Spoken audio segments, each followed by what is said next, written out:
প্রিয় দর্শক, এনআরবি কানেক্টিভি থেকে আপনাদেরকে স্বাগতম জানাচ্ছি। আমরা এই মুহূর্তে রয়েছি ওয়াশিংটন ডিসি স্টুডিওতে, কিন্তু আমরা ভার্চুয়ালি আমাদের সাথে এই মুহূর্তে জয়েন করেছে, আপনারা দেখতে পাচ্ছেন, বাংলাদেশ থেকে Bangladesh UNDP head of communication Abdul Kaiyum. আপনাকে স্বাগতম। জি, আমাদের সাথে রয়েছেন ডক্টর ইয়াসমিন ইকবাল, ফাউন্ডার কান্তেতে রই। আপনাকেও স্বাগতম। Thank you. জি, আমাদের সাথে রয়েছেন ওয়াকি সেরেন্টি অ্যাডভাইজার তানিয়া নূর। আপনাকেও স্বাগতম। তো আমাদের সাথে এই মুহূর্তে রয়েছেন doctor Helal Uddin, associate professor, child, adolescent and family psychiatry, national institute of mental health. Helal ভাই, আপনাকে স্বাগতম। ধন্যবাদ। জি, আসলে আজকে আমরা যে টপিকটা আজকে আমাদের NRB connective Washington DC studio থেকে নির্ধারণ করছে আজকে প্রোগ্রামের জন্য, এটা ছিল যে কোভিড-19 emergency mental health issues and are we supporting enough. তো এই টপিকটার যে আপনার কনসার্ন, যে অ্যাডভাইজার, আপনার সাথে কথা বলে আমরা আসলে এই জিনিসটা চিন্তা করছিলাম যে আপনি যদি 1 মিনিট একটু বলেন যে তানিয়া নূর, যে আসলে এই টপিকটা নিয়ে যে আমরা কথা বলছি, এই বিষয়টা আসলে মানে কোন বিষয়টা আমরা আসলে কথা বলতে চাচ্ছি। ধন্যবাদ আরিফ, সবাইকে স্বাগতম। আমরা আসলে খুবই একটা জিনিস খেয়াল করছিলাম, ওয়াটার সেরেনিটি মার্কিন যুক্তরাষ্ট্রের ভিত্তিক একটি মানসিক স্বাস্থ্য বিষয়ক সংস্থা, যেটা আমরা সাপোর্ট দেওয়ার চেষ্টা করছিলাম, এবং শুরু থেকেই আমাদের ভেতরে এক ধরনের কনসার্ন তৈরি হচ্ছিল। আমরা যখন কথা বলছিলাম, মানে বিশ্বব্যাপী একটা টেনশন পরিস্থিতি, প্রত্যেকেই খুব একটা জটিল সময়ের ভিতর দিয়ে আমরা যাচ্ছি, একটা নিউ নর্মাল সময় আমাদেরকে কোপ করতে হবে, কারণ আমরা বুঝতে পারছি কোভিড-19 এই চেহারাটা এটা চট করে যাবে না। তো এটা নিয়ে আমরা প্রায় কথা বলছিলাম। তো সেই সাথে আমরা জানছি এবং বুঝতে পারছি যে দেশে এবং বিদেশে সারা বিশ্ববাসীও ভীষণ আসলে এটা নিয়ে চিন্তিত, এবং সবার কাছেই মনে হচ্ছে যে মেন্টাল হেলথ ইস্যুটা খুব জরুরি। কারণ আমরা লকডাউন ফেস করছি, লম্বা সময় আমাদের ভিতরে এক ধরনের অনিশ্চয়তা কাজ করছে, সবকিছু মিলিয়ে জব ইনসিকিউরিটি, তো একটা চাপের ভেতরে কিন্তু আমরা সবাই থাকছি। তো আমরা কিভাবে সেটাকে ডিল করব, ডোমেস্টিক ভায়োলেন্স বেড়ে যাচ্ছে, নানা ধরনের জটিলতা। তো এটাতে কি আমরা কতটা কোপ করতে পারছি, কিংবা আমাদের যে ধরনের মানসিক স্বাস্থ্য সুবিধা বা সুযোগ আমরা পাচ্ছি, আমি জানি ইতিমধ্যে অনেক রকমের ব্যবস্থা গ্রহণ করা হয়েছে, তো সেটা যথেষ্ট কিনা, বা পরবর্তী পর্যায়ে এই পরিস্থিতিতে দাঁড়িয়ে যখন জানি যে আমাদেরকে একটা নতুন পৃথিবীর সাথে মোকাবেলা করতে হবে, করোনা পরিস্থিতি খুব চট করে প্রধান হবে, তো সেই সময়টার সাথে আমরা কতখানি মোকাবেলা করে উঠতে পারবো, পেরে উঠবো, এবং আমরা কতটা প্রস্তুত। এ কারণেই আমার মনে হলো যে আমরা কি যথেষ্ট প্রস্তুত, বা আমরা কি যথেষ্ট সহায়তা দিতে পারছি কিনা, এটা নিয়ে একটু আলোচনা হলে হয়তো ভালো হতো। জি, কাইম ভাই, আপনার কাছে একটু জানতে চাচ্ছি, এখানে এই পর্যায়ে আপনার কাছে আসতে চাই যে আপনারা তো অনেক ধরনের প্রজেক্ট করেছেন, আপনি ব্যক্তিগত একটা জায়গা থেকে আপনার থেকে জানতে চাচ্ছি যে এই মুহূর্তে যে মেন্টাল হেলথ সিচুয়েশনটা, কোভিডে যে আক্রান্ত সবাই আসলে কম বেশি এটা ভিকটিম, বাসায় বসে যে মানুষ, যে এই ইস্যুটাকে আপনি কিভাবে দেখছেন, বা এই মুহূর্তে কিভাবে করা যায়? ধন্যবাদ জানাচ্ছি যারা আয়োজক আমাকে ইনভাইট করার জন্য। শুরুতেই বলে রাখি, আমি কিন্তু মেন্টাল হেলথ এক্সপার্ট না, আমি কাজ করছি ডেভেলপমেন্ট কমিউনিকেশনস নিয়ে, এটাই আমার এরিয়া। আমি ট্রাই করবো এই বিষয়টা নিয়ে কথা বলার জন্য আর কি। তো এখন আমরা এই যে একটা মানে অনিশ্চিত একটা সময়ের মধ্যে পার করছি, এই সময়টা ডেফিনেটলি আনপ্রেসিডেন্টেড, আমরা কখনোই আগে দেখিনি এরকম সময়। তো এই সময়টাতে আমরা যেটা এখন মানে কাজ করছি বিভিন্ন ইস্যু নিয়ে, সেটা একটা তো হচ্ছে কি ডেফিনেটলি প্যান্ডেমিককে ফাইট করা, তো এটা একটা ইস্যু। বাট এই প্যান্ডেমিককে ফাইট করতে গিয়ে আমরা দেখছি যে বিভিন্ন রকমের প্রেশার কাজ করছে। আমাদের একটা বড় ইস্যু আমরা দেখলাম যে মেন্টাল হেলথ, যেটা নিয়ে হয়তো বা ইউএনডিপি, আমি কাজ করছি এখন ইউএনডিপি তে as a head of communication.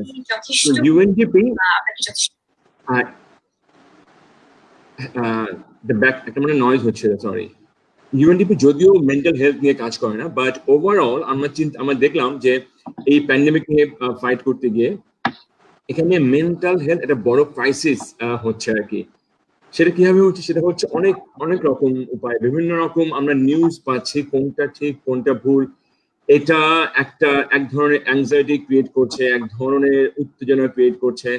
তারপর এই যে বাসায় বসে আছি আমরা, বের হতে পারছি না, আমাদের যারা নিয়ার ডিয়ার তার সাথে মিট করা যাচ্ছে না, বিশেষ করে শিশুরা ঘর থেকে বের হতে পারছে না, ওদের প্লেগ্রাউন্ড বন্ধ, স্কুল বন্ধ, সবকিছু মিলিয়ে একটা অনিশ্চয়তা, এই সব মানুষের মধ্যে এক ধরনের উত্তেজনা, বা যেটা বললাম যে একটা মেন্টাল ইলনেস ক্রিয়েট করছে, ইনসমনিয়া হচ্ছে।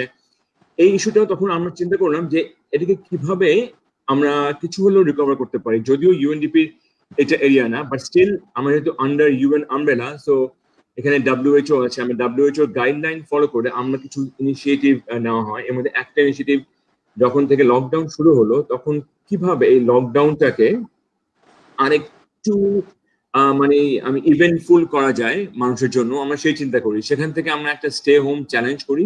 আপনারা শিওর জানবেন যে ফেসবুক বাংলাদেশে খুবই পপুলার, তো আমরা ফেসবুকটা ইউজ করি এই স্টে হোম চ্যালেঞ্জটাকে অ্যাপ্লাই করতে। তো আমরা বিভিন্ন আর্টিস্টদেরকে নিয়ে আসি এখানে, আমরা পার্টনারশিপ করি, আমরা প্রায় 2 weeks ধরে আমরা সেলিব্রিটি আর্টিস্টদের নিয়ে আসি, ওনারা লাইভ গান। এটা একটা উপায় ছিল আমাদের, জাস্ট যারা তখন বাসায় বসেছিলেন তাদেরকে কিছু হলেও যেন একটু মেন্টাল একটু ব্রেক দেওয়া যায়। আরেকটা উপায় ছিল, আমি যে বললাম শিশুদের উপরেও এক ধরনের চাপ ছিল, মানসিক চাপ ছিল, যেহেতু ওরা স্কুল বন্ধ। তো তাদের জন্য আমরা যেটা করি, তাদের জন্য আমরা একটা আর্ট কম্পিটিশন করি, যেন ওরা বাসায় বসে বিভিন্ন বিষয়ের উপর আর্ট করতে পারে, এবং আমরা একটা কম্পিটিশনে লঞ্চ করি আর কি। আমরা সবাইকে ইভেন্চুয়ালি সার্টিফিকেট দিই যারা যারা পার্টিসিপেট করে। এরকম বিভিন্ন ইনিশিয়েটিভ, বিভিন্ন রকমের ক্রাউডকে এনগেজ করে আমরা আমাদের যে মেইন যে প্যান্ডেমিক বা কোভিড প্যান্ডেমিক সাথে ফাইট করার পাশাপাশি এই মেন্টাল হেলথ সাপোর্ট দেওয়ার চেষ্টা করছি। তো এখানে আপাতত আমি পজ করছি, আবার পরে আসবো। জি জি, ধন্যবাদ। আমি আসলে এই সময় কাইয়ুম ভাইকে একটু ডক্টর হেলাল আপনার কাছে একটু জানতে চাচ্ছি যে এখন যে টোটাল সার্বিক যতটুকু কি হচ্ছে, কতটুকু সাপোর্ট আমরা আসলে দিতে পারছি, মানে আরো কি কি করা যেতে পারে এই মুহূর্তটা যদি আপনি বলেন।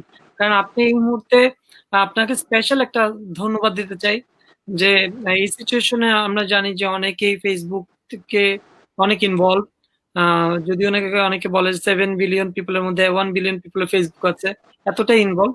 এবং আপনি অনেক অর্গানাইজেশনকে এবং নতুন অনেক মানুষকে উৎসাহ দিয়েছেন, যে অনেক ভালো কথা বলেছেন। আপনাকে স্পেশাল একটা থ্যাঙ্কস দিতে চাই আমাদের তরফ থেকে, আপনি যদি বলেন। জি ধন্যবাদ।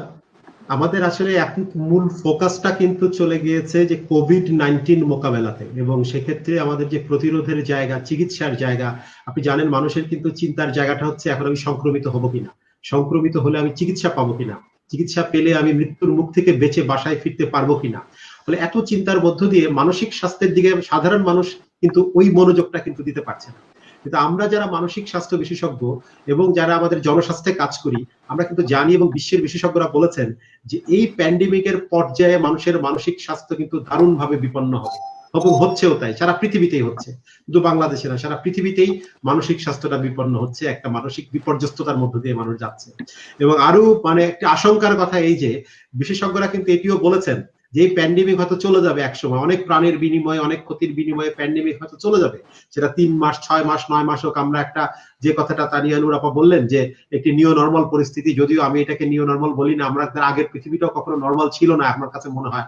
ফলে সেই পরিস্থিতিতেও কিন্তু আমাদের একটি মেন্টাল হেলথের একটি প্যান্ডেমিক আসবে, মানসিক স্বাস্থ্যের একটি প্যান্ডেমিক, একটি ঝড় কিন্তু আমাদের দিকে আসবে। আমরা সেটার জন্য কতটুকু প্রস্তুত আছি সেটাও কিন্তু আমাদের ভাবতে হবে। আমরা বলবো যে আমাদের আন্তরিকতা আছে, বাংলাদেশ সহ সারা পৃথিবীতেই কিন্তু মানসিক স্বাস্থ্যের জন্য এই মুহূর্তে সবাই কাজ করে যাচ্ছেন, এবং যারা মানসিক স্বাস্থ্য বিশেষজ্ঞ নন বলে আসলে কিছু নাই। কাইয়ুম ভাই একটু আগে বলছিলেন যে উনি মানসিক স্বাস্থ্যের এক্সপার্ট না, আমরা মানসিক স্বাস্থ্যকে মানসিক স্বাস্থ্যের এক্সপার্টদের মধ্যে সীমাবদ্ধ রাখতে চাই না। আমরা মানসিক স্বাস্থ্যকে একটা হোল সোসাইটি অ্যাপ্রোচ এবং একটা মাল্টি ডিসিপ্লিনারি টিমের মাধ্যমে যদি কাজ না করি, বহু খাত ভিত্তিক, আমরা বলেছি বহু খাত ভিত্তিক যদি এটাকে নিতে না পারি, তাহলে আসলে মানসিক স্বাস্থ্যের কোনো উন্নয়ন আমরা করতে পারবো না। এবং আমিও বিশ্বাস করি, এবং যারা আমাদের মানসিক মানে জনস্বাস্থ্য ভিত্তিক মানসিক স্বাস্থ্য কথা বলেন, আমরা চাই যে মানসিক স্বাস্থ্যটি সকলের জন্য, সকলের দ্বারা এবং সকলের মধ্যে জন্য এটি প্রসারিত হয়। এটি কেবল মানসিক রোগ বিশেষজ্ঞদের জন্য নয়, এটি সবার জন্য। এই মানসিক স্বাস্থ্য সবাই এখানে কন্ট্রিবিউট করবেন এবং সবাই এখান থেকে কিছু না কিছু উপকৃত হবে। আমরা আসলে পারছি না। আমার যে প্রশ্নটি ছিলেন আরিফের, আমি এক লাইনে উত্তর দিচ্ছি যে আমাদের যতটুকু সাপোর্ট দেওয়ার দরকার ছিল আমরা ততটুকু সাপোর্ট দিতে পারছি না, আমাদের আরো সাপোর্ট দিতে হবে। তবে আমরা বলবো যে আমাদের চেষ্টা আছে, আমাদের চেষ্টার কোনো ত্রুটি নেই। আমি একটু এখানে আসবো, এই ক্ষেত্রে আমি অনেকটা আড্ডার মতোই করতে চাই যে এই জায়গাটা থেকে আমরা চলেন আমরা আসলে যে কথা বলছিলাম। আমি যখন বাংলাদেশে গিয়েছিলাম ওয়াকটোসের থেকে একটা প্রোগ্রাম আমরা করেছিলাম তো মেন্টাল হেলথ নিয়ে, তখন ঠিক তার আগেই বাংলাদেশে একটা জনপ্রিয় বা অনেক ভুল প্রচারিত পত্রিকা তারা লিখেছিল যে 71% মানুষই হচ্ছে কি ডিপ্রেশনে আছে। এটা নিয়ে আমরা অনুষ্ঠানে কথা বলেছিলাম। এটা ছিল করোনার আগের ব্যাপার। আর এখন কি 99% হয়ে গেছে কিনা নাকি আরো একটু বেশি, সেটা এবং এই সময়টা থেকে গত 8 বছর ধরে কান পেতে রই ডক্টর ইয়াসিম ইকবালের যে ফাউন্ডেশন, আপনাদেরকে আরো একটা স্পেশাল থ্যাঙ্কস দিতে চাই যে এটা ছিল একদমই বাংলাদেশের কনটেক্সটে একটা চ্যালেঞ্জিং একটা বিষয়। আপনি 8 বছর পার করেছেন এবং এখনো কন্টিনিউয়াসলি কাজ করে যাচ্ছেন। আপনাদের অনেক ধরনের কেস স্টাডি করছেন, অনেক ধরনের ফোন আসে। প্রথমেই জানতে চাচ্ছি যে আগের থেকে কি এখন কি ফোনগুলো একটু ডিফারেন্ট বা বেশি আসে, বা কোন ধরনের ফোনগুলো একটু বেশি আসে, সেই ক্ষেত্রে আপনি যদি কিছু বলেন। Sure, thank you. তো কয়েকটা কথা বলে নেই, অনেকেই হয়তো জানেন, আমি খুবই শর্ট করে বলি যে কান পেতে রই একটি হেল্পলাইন যেখানে যে কেউ ফোন করে জরুরি মানসিক সেবা পেতে পারে। হেল্পলাইনের মূল উদ্দেশ্য মানুষের মনে জমে থাকা হতাশা, একাকিত্ব কিংবা আত্মহত্যার প্রবণতা কাটিয়ে উঠতে সাহায্য করা। তো এই ধরনের হেল্পলাইন অনেক দেশেই আছে, যারা বিদেশে আছেন তাদের জন্য হয়তো জিনিসটা মোটামুটি ভাবে একটা চেনা সার্ভিস, যে যদি আমি আত্মহত্যা করার, সুইসাইড করার কথা চিন্তা করছি, আমি ফোন করে একটু সাহায্য পেতে চাই। আমরা এখন বাংলাদেশে কাজ করছি প্রায়, আপনি বললেন যে প্রায় 8 বছর হয়ে গেল। আমরা যখন শুরু করেছিলাম তখন জিনিসটা খুবই নতুন ছিল বাংলাদেশে, আমরা এই প্রথম শুরু করেছিলাম। আর যেটা বললেন যে এখন ফোন একটু ডিফারেন্টলি আসে, কি ডিফারেন্ট রকমের ফোন আসে কিনা কিংবা বেশি আসে কিনা, তো যেটা হয়েছিল যে কোভিড-19 করোনা ভাইরাসের প্যান্ডেমিকটা শুরু হওয়ার পরে, লকডাউনটা শুরু হওয়ার পরে আমরা ইনফ্যাক্ট যেটা দেখলাম যে ফোন হঠাৎ করে 60% কমে গেল।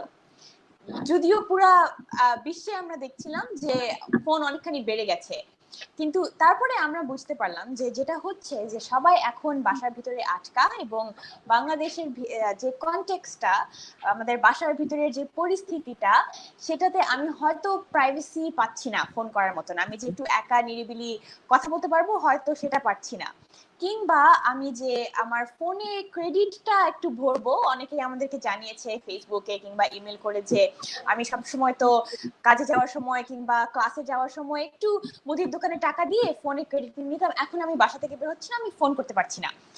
তখন আমরা একটু কষ্ট করে আমাদেরকে সাজেদা ফাউন্ডেশন ইনফ্যাক্ট সাহায্য করেছে, এবং আমাদের কন্ট্যাক্টের ভলান্টিয়াররা এগিয়ে এসেছে আওয়ার্স গুলা বাড়ানোর জন্য। তো আমরা প্রত্যেক দিন লেট নাইট খোলা রাখা শুরু করলাম, যেটা আমরা আগে করি নাই, এবং আমরা হোয়াটসঅ্যাপ সার্ভিস শুরু করলাম যাতে ইন্টারনেটের মাধ্যমে আমাদের এখানে ফোন আসতে পারে। সেটা শুরু করার পর থেকে আপনি একদম ঠিক বলেছেন, আসলে ফোন অনেকখানি বেড়ে গেছে আগে থেকে। আমি বলবো more than double, close to triple as many calls as we used to receive. আর ফোনের ধরনটা চেঞ্জ হয়েছে কিনা, I mean একদিক থেকে আমি বলবো যে ধরনের সমস্যা কিংবা পরিস্থিতি নিয়ে অনেকের ফেস করতে হয়, সেই সমস্যাগুলো এখনো আছে, but if anything has happened they have just gotten worse. আমি হয়তো, আমাকে একটা জিনিস কষ্ট দিচ্ছে, আমি হয়তো সেটা একটু হলেও ভুলে থাকতে পারতাম, কারণ আমি ক্লাসে যাচ্ছি, আমি কাজে যাচ্ছি, আমার খারাপ লাগলে আপনি কাইয়ুম ভাই যেটা একটু আগে বলেছিলেন, আমি আমার নিয়ার এন্ড ডিয়ার কারোর কাছে চলে যেতে পারলাম, রাইট? সেটা এখন পারছি না। আমি বাসার ভিতরে আটকে পড়ে আছি, এবং যদি আমার ফ্যামিলির সাথে কোনো সমস্যা হয়ে থাকে সেটা নিয়েই আমার থাকতে হচ্ছে, আমার যদি পার্সোনাল ভিতরে কিছু একটা থাকে আমার সেটা নিয়েই থাকতে হচ্ছে। সো আমি বলবো যে মেবি নতুন, আই মিন করোনা ভাইরাস নিয়ে একটা অ্যাংজাইটি তো আছেই, বাট নতুন কিছু আসা থেকে বেশি আমি বলবো আমরা যেটা ফোনে দেখতে পাচ্ছি যে যেই জিনিসগুলো অলরেডি ছিল কিন্তু কোনো একভাবে ভুলে থাকা যেত, এখন সেগুলা নিয়ে ভুলে থাকা যাচ্ছে না, এখন সেগুলা একটু হলেও ফেস করতে হচ্ছে। জি, এটা আমি আপনাকে একটু এখানে কয়েকটা প্রশ্ন করতে চাই, এরপরে ইয়ে করবো, যেহেতু নাকি আপনার অর্গানাইজেশনটা অনেক ইন্টারেস্টিং একটা কাজ করে। আমরাও যেহেতু নাকি walk to sanity basically life long mental health নিয়ে আমাদের জার্নি শুরু হয়েছে। সো আপনারা জানেন যে 7 কাপ একটা অর্গানাইজেশন আছে, যে তারা 7 কাপ চা খেতে খেতে গল্প করে মানুষের সাথে। এটা আমেরিকান অ্যাক্টিভ মাইন্ড একটা অর্গানাইজেশন আছে। ওরা active mind is a very renowned organisation worldwide. কারণ অ্যাক্টিভ মাইন্ড যেই ফিমেল ফাউন্ডার এটাকে করেছিলেন, তার ভাই তার ইউনিভার্সিটিতে পড়াকালীন সময় সে সুইসাইড করেছিল। তারপর থেকে সে এটা করে, এবং পৃথিবীতে হাজার হাজার স্কুল কলেজে অ্যাক্টিভ মাইন্ড কাজ করে। রাইট। তো আমরা অনেক জায়গায় আমরা ওয়ার্ক টু সোসাইটি কাজ করছি, অনেকগুলো নিয়ে আমরা পুরো পৃথিবীতে কার মেন্টাল হেলথ নিয়ে কাজ করছে তাদেরকে নিয়ে আমরা আসলে পড়াশোনাও করছি এবং তাদের সাথে যোগাযোগ করা শুরু করেছি। তো সেই ক্ষেত্রে আপনাকে অনেক বেশি আমরা ধন্যবাদ দিতে চাই যে এত কোর লেভেলে যে মানুষের কাছে যে যে কথা বলছে, এবং মানুষ কিন্তু যেমন কেন আমি 7 কাপের কথা বললাম, যে ওখানের মধ্যে একটা লিসেনার আছে আর একজন ভিকটিম আছে। তো ওরা ওয়েবসাইট ঢুকলে জিজ্ঞেস করে আপনি কি লিসেনার হিসেবে ঢুকতে চান নাকি ভিকটিম হিসেবে ঢুকতে চান, আপনি কি কথাটা শেয়ার করতে চান কিনা। আর লিসেনাররা একটু কাইন্ড অফ অ্যাক্টিভ লিসেনার। তো ওই জায়গাটা একটু জানতে চাই যে আপনি যে আপনার লিসেনারদের কম্পিউটারে যে ফোনগুলো রিসিভ করছে, কারা ফোনগুলো রিসিভ করছে। কারণ আমরা অনেক সময় চিন্তা করি এটা সত্যি কথা যে শোনা কেউ কথা যদি কেউ কাউকে বলতে পারে মনটা হালকা হয়, এটা তো সত্যি কথা, এতটুকু স্বাভাবিক কথা আমরা সবাই বুঝি। কিন্তু অনেক সময় নাকি ভুল মানুষ শোনা অথবা শোনাটাকে ভুলভাবে দেখা এবং তার উপরে ভুল একটা উত্তর দেওয়া, ওটাও কিন্তু একটু ডেঞ্জারাস। রাইট। সেক্ষেত্রে একটু নলেজ নিয়ে শোনা এবং নলেজ নিয়ে ইনপুট দেওয়াটা খুব জরুরি। সেইভাবে একটা লিসেনার, আমি জানি যে কেন এই প্রশ্নটা করছি, এখানে আমাদের সাথে অলরেডি বাংলাদেশের প্রখ্যাত সাইকিয়াট্রিস্ট হেলাল ভাই আছেন। আপনারা জানেন যে উনি শুধু খুবই ভালো মনের একজন মানুষ না, উনি অনেক ভালো ধরনের একজন এবং ওনার অনেক সংযুক্তি আছে বাংলাদেশ সরকারের সাথেও এটার জন্য। কিন্তু বাংলাদেশের যত মানুষ আছে 8 কোটি মানুষ, 20 কোটি মানুষ বলেন, 16 কোটি মানুষ বলেন, যেটাই বলেন, এতগুলো ডক্টর তো নাই। আর ডক্টরদের মধ্যে এতগুলো সাইকিয়াট্রিস্টও নাই, এত সাইকোলজিস্টও নেই। রাইট। কিন্তু প্রবলেম তো অনেক, মানুষ তো অনেকেই অনেক কিছু বলতে চায়। সেই ক্ষেত্রে লিসেনারদের যদি একটা লিসেন করার যদি একটা মিনিমাম একটা আইডিয়া থাকে, যে আমি শোনার মাধ্যমে যে কোনো একটা সচেতন মানুষ, একটা ভলান্টিয়ার যদি মনে করে আমি কিছু কিছু শুনবো, কিছুটা আমি সাপোর্ট করব আমার ফ্রেন্ডকে বা পরিচিত ফ্যামিলিকে, একটা অ্যাক্টিভ লিসেনারের মিনিমাম কি গুণ থাকা উচিত, বা কিভাবে সে নিজেকে এনলাইটেড করতে পারে, নলেজেবল করতে পারে, এই ব্যাপারে যদি একটু বলেন। শিওর, আমি জাস্ট খুবই তাড়াতাড়ি একটু বলে নেই যে আপনি একদম ঠিক সমস্যায় হাত দিতে পেরেছেন। এটা হচ্ছে মানুষ অনেক এবং সাইকিয়াট্রিস্ট আনফরচুনেটলি কম। সো আমরা আমাদের কাজটা যেভাবে দেখি যে আমরা কখনোই চাইবো না যে ডক্টর হেলালের মতন সাইকিয়াট্রিস্টের রাত 2টার সময় ঘুম থেকে উঠে কোনো একটা পেশেন্ট হোক কিংবা যে কেউ হোক একটু সাহায্য চাচ্ছে, একটু কথা বলার একটা জায়গা যাচ্ছে, হয়তো সুইসাইডাল ফিলিংস হচ্ছে, যে ওনার কাছেই যদি সবাই যায় তাহলে উনি কিভাবে ম্যানেজ করবেন জিনিসটা, রাইট? সো আমরা সবসময় আমাদের কাজটা দেখি যে যারা এই ব্যাপারে এক্সপার্ট, রাইট, যারা ডাক্তার, যারা ট্রেন্ড সাইকোলজিস্ট, ট্রেন্ড সাইকিয়াট্রিস্ট, আমরা তাদের সাপোর্টে কাজ করব, রাইট? আমরা ওনাদের কাজটা কখনোই করতে পারবো না, বাট ওনাদেরকে সাপোর্ট করার যে একটা জায়গা আছে, ওনাদের কাছ থেকে একটু ইমিডিয়েট ক্রাইসিসের চাপটা সরানোর জায়গা থেকে আমরা কাজ করব, ফার্স্ট এইডারের মতো চ্যানেলিং করে দিব পরবর্তী। Exactly right. রেফারেন্সের একটা জায়গা থাকলো অবশ্যই, রেফারেলের, বাট মানে সেই ইমিডিয়েট চাপ, যে যাতে ওনাদের এই ইমিডিয়েট ক্রাইসিস ফোনটা যেন ধরতে না হয়। ফার্স্ট রেসপন্ডারটার কি কি কি গুণ থাকবে, গুণ থাকা রাইট? উচিত। আপনি যেটা বললেন 7 কাপস অফ টি, খুবই সুন্দর একটা ইনিশিয়েটিভ, কিন্তু যারা শুনে তাদেরকে কিন্তু কোনো ট্রেনিং দেওয়া হয় না।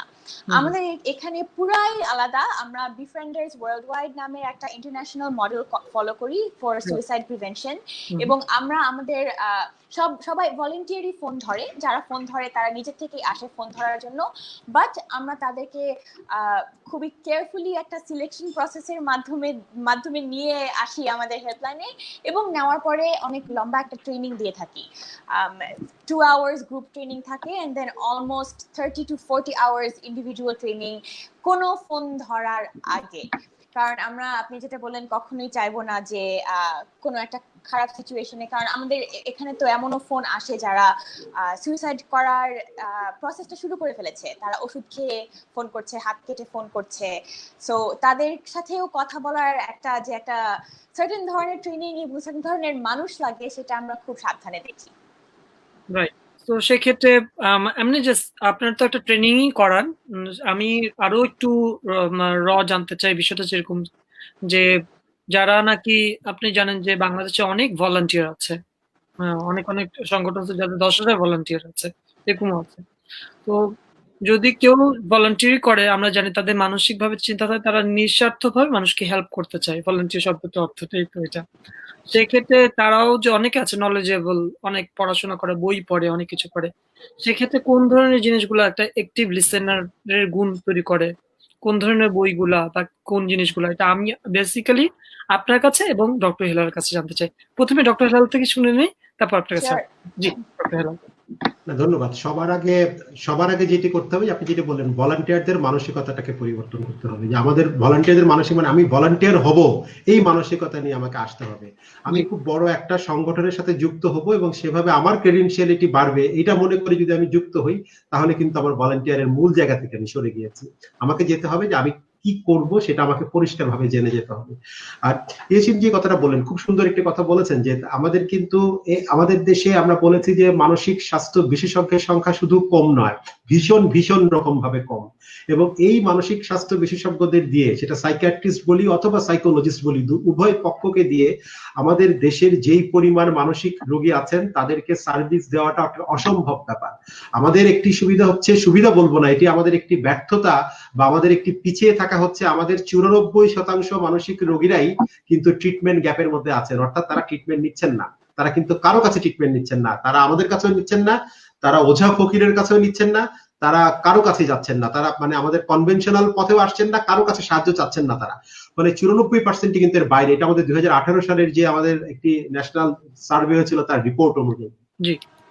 মানে তার মানে কি, তার মানে এরা বাইরে রয়ে গেছে। এরা যখন আসা শুরু করবে, আমরা যখন এই সচেতনতাটা শুরু করব, তখন কিন্তু এরা আসা শুরু করবে, কিন্তু কোথায় যাবে, কার কাছে যাবে? সেই কারণেই কিন্তু আমাদের অসংখ্য অসংখ্য ভলান্টিয়ার দরকার। আমাদের আরবান মেন্টাল হেলথ ওয়ার্কার দরকার, রুরাল মেন্টাল হেলথ ওয়ার্কার দরকার, আমাদের বেয়ারফুট কাউন্সিলর দরকার, আমাদের ওভার ফোনে যারা দিবেন সার্ভিস সেই ধরনের ভলান্টিয়ার দরকার। এবং এই দেখেন কোভিড-১৯ এর সময়টিতে কিন্তু আমাদের এই ধরনের অনলাইন ভিত্তিক ওভার ফোন সার্ভিসটি শুরু হয়েছে। এখন সবাই কিন্তু দিতে পারবেন না। আপনি যে জিনিসটি জিজ্ঞাসা করেছেন, সবার পক্ষে দেওয়ার সুযোগ নাই। হয়তো খুব ভালো দক্ষতা তার আছে, উনি খুব ভালো ছাত্রী, খুব ভালো ছাত্র, কিন্তু এই কাজটি করার জন্য যে গুণাবলীটিতে দরকার ছিল সেটি তার নাই। এবং সেটি আসলে নিশ্চয়ই যারা পরিচালনা করেন তারা তাদের অভিজ্ঞতা থেকে জানেন এবং একটি একটি নিশ্চয়ই চেক লিস্ট ফলো করেন বা একটা এসওপি অনুযায়ী কিন্তু তারা সেই ভলান্টিয়ারদেরকে গ্রহণ করেন। আমরা বলবো সেই জায়গাটাতে খুব মাথায় রাখতে হবে। আমরা দুটো শব্দ বলে আমি শেষ করবো, একটি হচ্ছে লিসেনিং, একটা হচ্ছে হিয়ারিং। যারা খুব ভালো হিয়ারিং এ দক্ষ তাদেরকে আমরা নেব না, যারা লিসেনিং এ দক্ষ আমরা তাদেরকে নেব।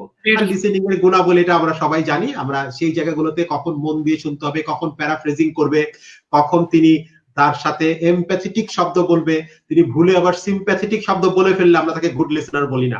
হ্যাঁ, আমরা তাকে বলি যে এমপ্যাথেটিক হতে হবে, তার জায়গায় দাঁড়িয়ে তার জুতোর ভেতরে নিজেকে দাঁড় করিয়ে আমাদেরকে চিন্তাটা করতে হবে। এটা যিনি যত ভালোভাবে করতে পারবেন তিনি তত ভালো লিসেনার। আর লিসেনার হতে হলে আমি আরেকটি কথা বলবো, এটা আমার ব্যক্তিগত উপলব্ধি নয়, এটি বহু জায়গায় বলা আছে, একজন গুড লিসেনারকে অবশ্যই অবশ্যই অনেক বেশি পড়তে হবে। তিনি যদি পড়ার অভ্যাস না থাকে তাহলে তিনি গুড লিসেনার হতে পারবেন না। শুনে শুনে লিসেনার হওয়া যায় না, পড়ে পড়ে লিসেনার হতে হয়। খুব সুন্দর, খুবই সুন্দর। আমি ডক্টর ইয়াসিম ইকবাল আপনার কাছে যাবই। সেম প্রশ্ন। আমি ডক্টর হেলালের সাথে পুরাই একমত। আমরা কিছু কিছু জিনিস ইনফ্যাক্ট খুঁজি। আমরা আমাদের এখানে যারা হেল্পলাইনে আসেন সবাইকে নেওয়া হয় না ভলান্টিয়ার হিসেবে, কারণ আমরা চাই আমরা চাই যে we look for somebody who's non-judgmental, right? এটা খুবই ইম্পর্টেন্ট একটা জিনিস যে একজনের সাথে আমি কথা বলছি যার হয়তো বিশ্বাসটা কিংবা কাজ কিংবা ভ্যালু কিংবা কথাবার্তা চিন্তা ধারণা আমার থেকে খুবই ডিফারেন্ট, কিংবা আমারটার উপরে একটু আঘাতও দিচ্ছে, কিন্তু এই জায়গায়ও তার সাথে থাকতে হবে, তার কথাটা শুনতে হবে, তাকে হেল্প করার একটা ফিলিং থাকতে হবে। এই জিনিসটা কিন্তু আসলে সবার মধ্যে নাই। এটা কিন্তু গড়ে উঠতে পারে, কিন্তু আমরা তাও খুঁজি যেন থাকে। তারপরে আমরা খুঁজি একটা সার্টেন ইমোশনাল স্টেবিলিটি। যেমন একটু আগে বলছিলাম আমরা সবার একটা ইন্টারভিউ করি, ইন্টারভিউ ফেজেই যদি কেউ রাগ হয়ে যায় আমাদের উপর কিংবা কেঁদে দেয় কিংবা চোখে পানি চলে আসে, এরকম কিছু যদি আমরা দেখি তাহলেও আমাদের মনে হয় যে আসলেই কিন্তু একটা স্টেবিলিটি লাগে, কারণ যেটা একটু আগে বলছিলাম অনেক সিভিয়ার ধরনের ইন্টেন্স ধরনের ফোন কল আসে এবং সেই ফোন কলটাও শান্তভাবে সুন্দর করে নেওয়ার একটা ক্ষমতা থাকা। সো আমরা ইমোশনাল স্টেবিলিটিটা একটু একটু খুঁজি। আর ডক্টর হেলাল যেটা বললেন যে really just the ability to listen, right, যে আমারই সবসময় বলতে হবে না, আমি তার কথা শুনবো এবং তার সাথে থাকবো এবং মেবি আমি জানবো যে তার প্রবলেম সলভ করতে পারবো না, রাইট, এবং এটাও একটা সর্ট অফ এটা নিজের ভিতরে একটু মেনে নিতে হবে যে সবার প্রবলেম সলভ করার, ইনফ্যাক্ট কারোর প্রবলেমই সলভ করার হয়তো ক্ষমতা আমাদের নাই, কিন্তু কষ্টের জায়গায় তো পাশে থাকতে পারি। সো এই কয়েকটা জিনিস আমরা খুঁজে দেখি। জি, এই খুব ভালো একটু যদি যোগ করি, আমি যদি একটু যোগ করি, সেটা হচ্ছে যে প্রথমে ধন্যবাদ ইয়াসিনকে, তিনি ইন্টারভিউ বোর্ডের সমস্ত প্রশ্ন আমাদেরকে ফাঁস করে দিয়েছেন যাতে আমরা পরে ইন্টারভিউতে যোগদান করে ভলান্টিয়ার হতে পারি। আরেকটি জিনিস আমরা বলবো যে উনি যে কথাটা বলেছেন, আমরা কিন্তু আসলে কারো প্রবলেম সলভ করতে যে পারি, আমরা যে বিশেষজ্ঞরাও পারি তাও কিন্তু না। আমরা প্রবলেম সলভ করব না, আমরা প্রবলেমকে অ্যাকোমোডেট করব। আমরা বলবো যে আমরা যেন একজন মানুষের প্রবলেম গুলোকে অ্যাকোমোডেট করতে পারি আমার ভেতরে এবং তার ভেতরেও, তিনি যাতে এটা অ্যাকোমোডেট করতে পারেন তার প্রবলেম গুলো, সেটি আমাদের লক্ষ্য। প্রবলেম সলভ আমরা আসলে খুব বেশি যে সবার করতে পারি তা কিন্তু নয়, এটি আমার বলার ছিল। আমি কাইয়ুম ভাইয়ের কাছে একটু আসবো, তার আগে একটু বলতে চাচ্ছি যে কম্পেশনের কথাটা বললেন, এমপ্যাথির কথাটা বললেন, অনেকে সিম্প্যাথি এমপ্যাথি এক করে ফেলে, এই জন্য আসলে যে জিনিসগুলো, এবং কি অনেক মানুষও জানেন যে বলে যে অনেক কিছু বলে যেটা আসলে অবশ্যই একজন যে মেন্টাল সিচুয়েশন যাচ্ছে এরকম ইস্যু মানুষদের সামনে নাই তোলা উচিত। মানুষ মনে করে এগুলা বললে হয়তো তারা একটু উপকারী করছে, উল্টাও হতে পারে বিষয়টা এরকম। তো আমি একটু কাইয়ুম ভাইয়ের কাছে একটু যাবো, যে বললো যে ভলান্টিয়ার, অনেক ধরনের ভলান্টিয়ার আপনার কাজ করতে যে আপনি দেখেছেন, এবং ব্যক্তিগতভাবে আপনাকে আমি যতটুকু জানি আপনি নিজেও অনেক ভলান্টারি মেন্টালিটি রাখেন, অনেক অর্গানাইজেশন অনেক পরামর্শ দেন, সাহায্য করেন। আসলে এই যে মানসিকতার কথাটা বললো যে ডক্টর হেলাল, আপনি জানেন যে আমাদের দেশে ধরে নেন, আমি একটা এক্সাম্পল একটা নাম্বারের কথা বলছি, 86,000 ডক্টর, তার মধ্যে ডেন্টিস্টও আছে, এর মধ্যে কয়জন সাইকিয়াট্রিস্ট বা কয়জন সাইকোলজিস্ট আছে সেটা আমি জানি না। কেন এই পয়েন্টটা আমি এমফাসিস করছেন বলছি, কারণ যদি এরকমই হয় যে এত কোটি মানুষের মধ্যে, যদি ঢাকা শহরে যদি এত কোটি মানুষ 71% মানুষের কোভিড এর আগেই ডিপ্রেশন থাকে, তাহলে তো এত মানুষকে আসলে এত সাইকিয়াট্রিস্ট এত সাইকোলজিস্ট জায়গা দিতে পারবে না কথা বলা শুরু করে। অন্তত কথা বলা বা এমপ্যাথি থাকুক, বা এই ভলান্টিয়াররা যদি কিছু কিছু জায়গায় নিজেদেরকে তৈরি করা শুরু করে, এটা হয়তো একটা বিগিনিং, পরবর্তীতে হয়তো একটা নেক্সট স্টেপ নিয়ে একটা শেপে দাঁড়া করবে। তো সেই ক্ষেত্রে আপনি কি ধরেন কিরকম ভলান্টিয়াররা আসলে কি মেন্টালিটি নিয়ে সামনে আগানো উচিত, এবং কারা কারা বিভিন্ন ভাবে, যে আপনার পার্সোনাল অভিজ্ঞতাটা কি? Thank you. শুরুতেই বলে আমি শুনছিলাম লিসনিং স্কিল নিয়ে অনেক কিছু। এখন এই লিসনিংটা আমরা যারা কাজ করছি কমিউনিকেশনসে, আমি প্রায় জায়গায় যখন লেকচার দিই আমি বলি যে তোমরা যদি চাও যে এই স্কিলটা ডেভেলপ করতে, ফার্স্ট থিং হচ্ছে লিসনিংটাকে আরো এনরিচ করা। কারণ ওটা যদি না হয়, ওই ফার্স্ট স্টেপে না হলে বাকি সবকিছুই আসলে তখন আর মানে ইফেক্টিভ থাকে না। আমি যদি মন দিয়ে না শুনি, আমি যদি রেসপেক্ট না করি যে কথা বলছেন, তাহলে কিন্তু ওই যে হোল কমিউনিকেশন মেসেজিং আর তখন কিছুই হচ্ছে না। আমি যতই স্ট্রং চ্যানেল ইউজ করি না কেন, যতই ভালো আমার মেসেজ হোক না কেন, ওই প্রথম যিনি বলছেন তার কথা যদি রেসপেক্ট দিয়ে না শুনি, ওই এমপ্যাথেটিক ব্যাপার যদি না থাকে আমার মনে, তাহলে কিন্তু ওই সার্কেলটা কখনোই পূর্ণ হবে না। তো এই লিসনিং স্কিলটা অনেক অনেক ইম্পর্টেন্ট সব ক্ষেত্রে, শুধু আমি মেন্টাল হেলথ নিয়ে বলবো না, আমরা যারা কাজ করি কমিউনিকেশন বা যে কোনো কিছু ক্ষেত্রেই এই ব্যাপারটা খুবই ইম্পর্টেন্ট। এখন ভলান্টিয়ারিজম এটা আসলে এটা কাউকে পুশ করে হবে না, এটা যদি নিজ থেকে না আসে যে আমি স্বেচ্ছাসেবক হিসেবে কাজ করব, কোনো লাভের আশায় কাজ করব না, বা কোনো আমার একটা পার্সোনাল ইন্টারেস্ট আশায় লাভ করবে, আমার একটা প্যাশন আছে এখানে এই বিষয় নিয়ে কাজ করার, আমি চাচ্ছি স্কিলটাকে ডেভেলপ করার, সেই জায়গা থেকে ভলান্টিয়ারিজম আসার কথা আসলে।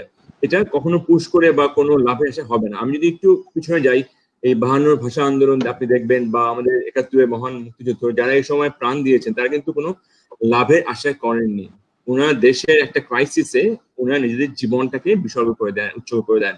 তো ওইভাবে কিন্তু এটা বাংলাদেশেও অনেক মানে এখন থেকে না, আগে থেকেই বাংলাদেশে এই চর্চাটা হয়ে আসছে। আমি মনে করি পার্টিকুলার যারা তরুণ, ওদের মধ্যে আমি দেখি যে এই মানসিকতা অনেক স্ট্রং, এই স্বেচ্ছাসেবক হওয়া, কোনো ক্রাইসিসে হেল্প করা, বাট এটা করতে গিয়ে অনেক সময় আমরা বিপদ ডেকে আনি। সেটা কিভাবে? আমি যদি না জানি এই ক্রাইসিসটা কি, আমি যদি না জানি কিভাবে নিজেকে সেভ করে এই ক্রাইসিস মোকাবেলা করতে হবে, তাহলে অনেক সময় বিপদও চলে আসে। সব সময় যে ভলান্টিয়ারিজম খুব ভালো এটা আমি বলবো না, অফকোর্স এটা ভালো, বাট যখন আমি নিজেকে সেফ রেখে করতে পারবো। আমরা সবসময় প্রমোট করি যারা আর কি ভলান্টিয়ার হতে চায় বা এই ভলান্টিয়ারিজম। ইনফ্যাক্ট এই উন্নয়ন সেক্টরে যারা কাজ করেন তাদের কিন্তু শুরুটাই হয় হচ্ছে গিয়ে এই ভলান্টিয়ারিজম দিয়ে। আমারও শুরু হয়েছিল ভলান্টিয়ারিজম দিয়ে, যে আমি মানুষের জন্য কাজ করব, এই প্যাশন থেকে আর কি এই সেক্টরটাতে আসা।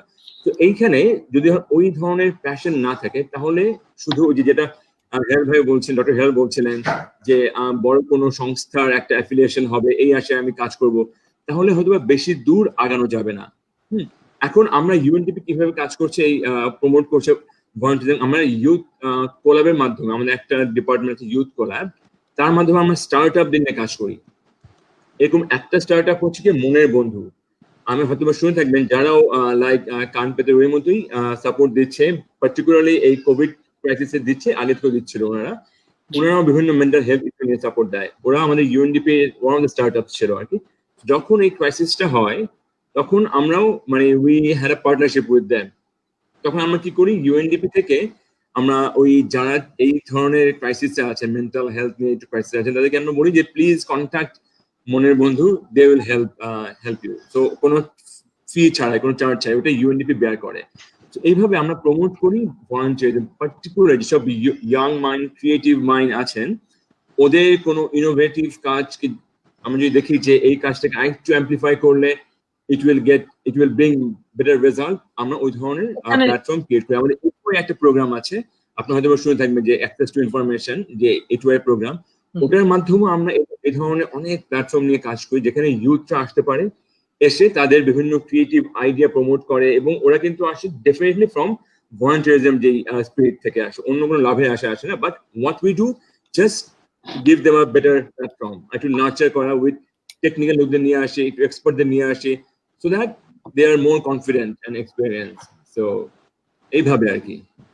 খুবই ভালো। আমি একটা জিনিস জানতে চাচ্ছি এখানের মধ্যে, যে আপনি বললেন যে আপনার যেমন এটুয়ে এর সাথে বা কানপেরোই বা আপনার মনের বন্ধুর সাথে, মনের বন্ধু খুব ভালো কাজ করছে। আমরা যখন বাংলাদেশে গিয়েছিলাম ডক্টর সেনেটির ওই অনুষ্ঠানে, আমরা মনের বন্ধুকে, কানপেরোইকে ইনভাইট করেছিলাম, অনেক আসছিল। এরকম এই মুহূর্তে আপনার যেটা মেন্টাল হেলথের সাথে রিলেটেড, এরকম কয়েকটা প্রোগ্রামের কথা বলবেন, যেটা নাকি আসলে অনেকে করছে, বা আপনি মনে করছেন যে এরকম আরো জায়গা বা আপনাদের সাথে কানেক্ট করতে পারে, বা কমন একটা ইন্টারেস্টের জায়গা আসতে পারে? আমার এক্সাক্ট নামগুলো মনে নেই, but in fact I should mention one thing here. কানপেতেরোই, এই ইয়াসিম, আমরা একটা উদ্যোগ নেই, এটা হচ্ছে কোভিড এর আগে বিশেষ করে, সেটা হচ্ছে গিয়ে যে এসডিজি 17টা গোল, আমি শিওর আপনারা শুনে থাকবেন, যে সাস্টেনেবল ডেভেলপমেন্ট গোল, ইউএন এর যে 2030 সাল পর্যন্ত আমাদের যে একটা লক্ষ্যমাত্রা আছে,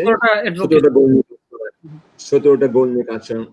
এখানে আমরা কোভিড এর আগে একটা উদ্যোগ নেই, যে বাংলাদেশে এই ধরনের ইয়াং ইউথরা কিরকম কাজ করছে, যাদের কাজের ফলে কোনো না কোনো গোলের একটা কন্ট্রিবিউশন হচ্ছে আর কি। হয়তো ওরাও জানে না যে ওদের এই কাজের ফলে বাংলাদেশ ইজ গেটিং হেল্প, হ্যাঁ, টুয়ার্ডস ওই অ্যাচিভিং এসডিজি। তো ওরকম করে আমরা একটা উদ্যোগ নিয়ে আমরা পাবলিকেশন করি, যার নাম দি ট্রান্সফরমার্স। এটা এখন অনলাইনে গেলে আমরা পাবেন, ট্রান্সফরমার্স। এটা আমরা বেসিক্যালি কি করি, বেসিক্যালি এই ধরনের 70 জন তরুণী যারা আর কি স্বেচ্ছাসেবক হিসেবেই কাজ করছেন, তাদের নিজস্ব কমিউনিটিতে, নিজস্ব সমাজে, ওই ধরনের 17টা গল্প আমরা খুঁজে বের করি। এর মধ্যে একটা গল্প হচ্ছে গিয়ে ইয়াসিম, সেও আমাদের ওয়ান অফ দ্য ট্রান্সফরমার্স, আজকে এখানে আছেন আর কি। তো ওদের নিয়ে আমরা একটা পাবলিকেশন করি, এবং ওটা আমরা শেয়ার করি বিভিন্ন ভাবে, স্কুলে শেয়ার করা হয়, ওটা বেশ অ্যাপ্রিসিয়েটেড হয়। রিসেন্টলি আমরা একটা ওয়েবিনারও করা হয়, যেখানে বিভিন্ন স্কুলের বাচ্চারা ওরা এসে ট্রান্সফরমার যারা ছিল, ইয়াসিম আরো ছিলেন, ওদের সাথে কথা বলার সুযোগ পায়, ওদের সাথে ওরা কোশ্চেন আস্ক করে যে কিভাবে ওদের কাজটা করছে। তো এই ধরনের কাজগুলোকে আমরা প্রমোট করি, যেন কি হয়, যেন ইয়াংরা আরো সামনে বেশি আসতে পারে, ইনোভেটিভ আইডিয়া নিয়ে, বিভিন্ন রকম সলিউশনস নিয়ে। আলটিমেটলি কি জন্য? আলটিমেটলি হচ্ছে যেন এই দেশের উপকার হয়, যেন বাংলাদেশের লাভ হয়। এরকম ভাবে বিভিন্ন রকম প্ল্যাটফর্ম নিয়ে আমরা কাজ করছি আর কি। অনেক ধন্যবাদ কারিম ভাই। অনেক কিছু আপনার কাছে জানতে চাইলাম, আবারও আসবো আপনার কাছে। তানিয়া নূর, আপনার কাছে জানতে চাচ্ছি, ওয়ার্ক টু স্যানিটি অ্যাডভাইজার হিসেবে আপনি তো কাজ করছেন। আপনারা জানেন যে আমাদের ওয়ার্ক টু স্যানিটি অনেকগুলো প্রোগ্রাম, ওই যে কারিম ভাই বলছিল যে ইয়ংদের যারা আসবে অনেক ইনোভেটিভ আইডিয়া নিয়ে আসবে। আপনারা জানেন যে যার কথা না বললেই না, যে নদী রশিদ, যে ওয়ার্ক টু স্যানিটির যে মেইন ড্রাইভিং সিটে যে বসে আছে, যে সবকিছু মিলে খুব সুন্দর করে ইয়ে করছে। এবং কি হেলাল ভাই বলছিল যে একটা লিসেনারের কি গুণ থাকা উচিত, বা ডক্টর ইয়াসিম ইকবাল বলছিল যে আপনারা জানেন যে আমরা যখন থেকে শুরু করলাম যে work to serenity mental health নিয়ে কাজ করবে, আহ, আমরা বোধহয় আমি ব্যক্তিগতভাবে এরকম হতো যে আমি শুধু মেন্টাল হেলথ শব্দটা জানতাম, বিষয়টা সেরকম।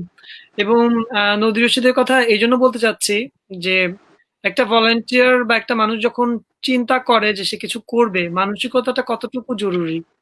এখনো পর্যন্ত একটা অনুষ্ঠান শেষ করে যে সে গত 3 দিন ধরে 8 ঘন্টা করে সে ট্রেনিং করছে। এবং আপনারা জানেন যে আমরা গত বছর বা যে সময়টা করেছি এখন পর্যন্ত মানে কন্টিনিউয়াসলি আমরা পৃথিবীর অনেকগুলা অর্গানাইজেশন যারা মেন্টাল হেলথ কাজ করছে তাদের সাথে কারোর সাথে যোগাযোগ করছি, কারোর সাথে কাজ করছি এই জায়গাটায়। আপনি যদি একটু বলতেন তানিয়া নূর, যে আমরা যে যে প্রোগ্রামগুলো করছি ওয়ার্ক টু সেরেনিটি থেকে, স্পেশালি রিলেশনশিপ নিয়ে, এঙ্গার ম্যানেজমেন্ট নিয়ে, সেই ব্যাপারগুলো নিয়ে যদি কিছু বলতেন। ধন্যবাদ আরিফ, অনেকটাই আমার কাজ সহজ করে দিলেন, অনেক কিছু বলে ফেললেন। যেটা হচ্ছে যে ওয়াক টু সেরেনিটির আমাদের আসলে শুরুটা আমেরিকাতে হয়ে গেছে। তো আমরা একটা জিনিস, আমরা তো একটা জার্নির ভেতর দিয়ে যাচ্ছি, তো আমরা এখনো কিন্তু সবসময় যখনই নদী রশিদের সাথে কথা হচ্ছে বা আমরা যখনই মিটিং গুলা করছি যারা অ্যাডভাইজার হিসাবে কাজ করছি বা কোনো না কোনো কন্ট্রিবিউশনে আছি, আমরা চেষ্টা করছিলাম কোভিড এর এই শুরু থেকেই কিছু কিছু বিষয়ে আনতে যেগুলা জরুরি। এই সময়টায় লকডাউনে বিভিন্ন পরিস্থিতি আমরা ফেস করছি, বিভিন্ন রকমের চ্যালেঞ্জের দিয়ে যাচ্ছি। এবং আমাদের আসলে এপ্রিলের মধ্যে একটা পরিকল্পনা ছিল যে বাংলাদেশে এটার আমরা অপারেশন আস্তে আস্তে শুরু করব, যেটা আসলে আরেকটু পিছিয়ে দিতে হচ্ছে, বাট আমরা থেমে নেই। তখন আমরা চিন্তা করলাম যে আমরা আসলে অনলাইনে আমাদের একটা ফেসবুক পেজ আছে, সেখানে আমরা ছোট ছোট অনুষ্ঠান করছি বিভিন্ন ইস্যু নিয়ে। যেমন আমরা সেখানে একটা অ্যাডোলেসেন্টদেরকে নিয়ে কাজ করার চিন্তা করছি, আমরা সেখানে ডোমেস্টিক ভায়োলেন্স বা রিলেশনশিপের ব্যাপারগুলো নিয়ে এখন আসলে কি কি করা যায় বা কি কি চ্যালেঞ্জে আমরা ঠিক ফেস করছি সেটা নিয়ে আলোচনা করছি। আমরা আমাদের পরিবারে যারা বয়স্ক আছেন তাদেরও যে মানসিক একটা সমস্যা বা একটা একটা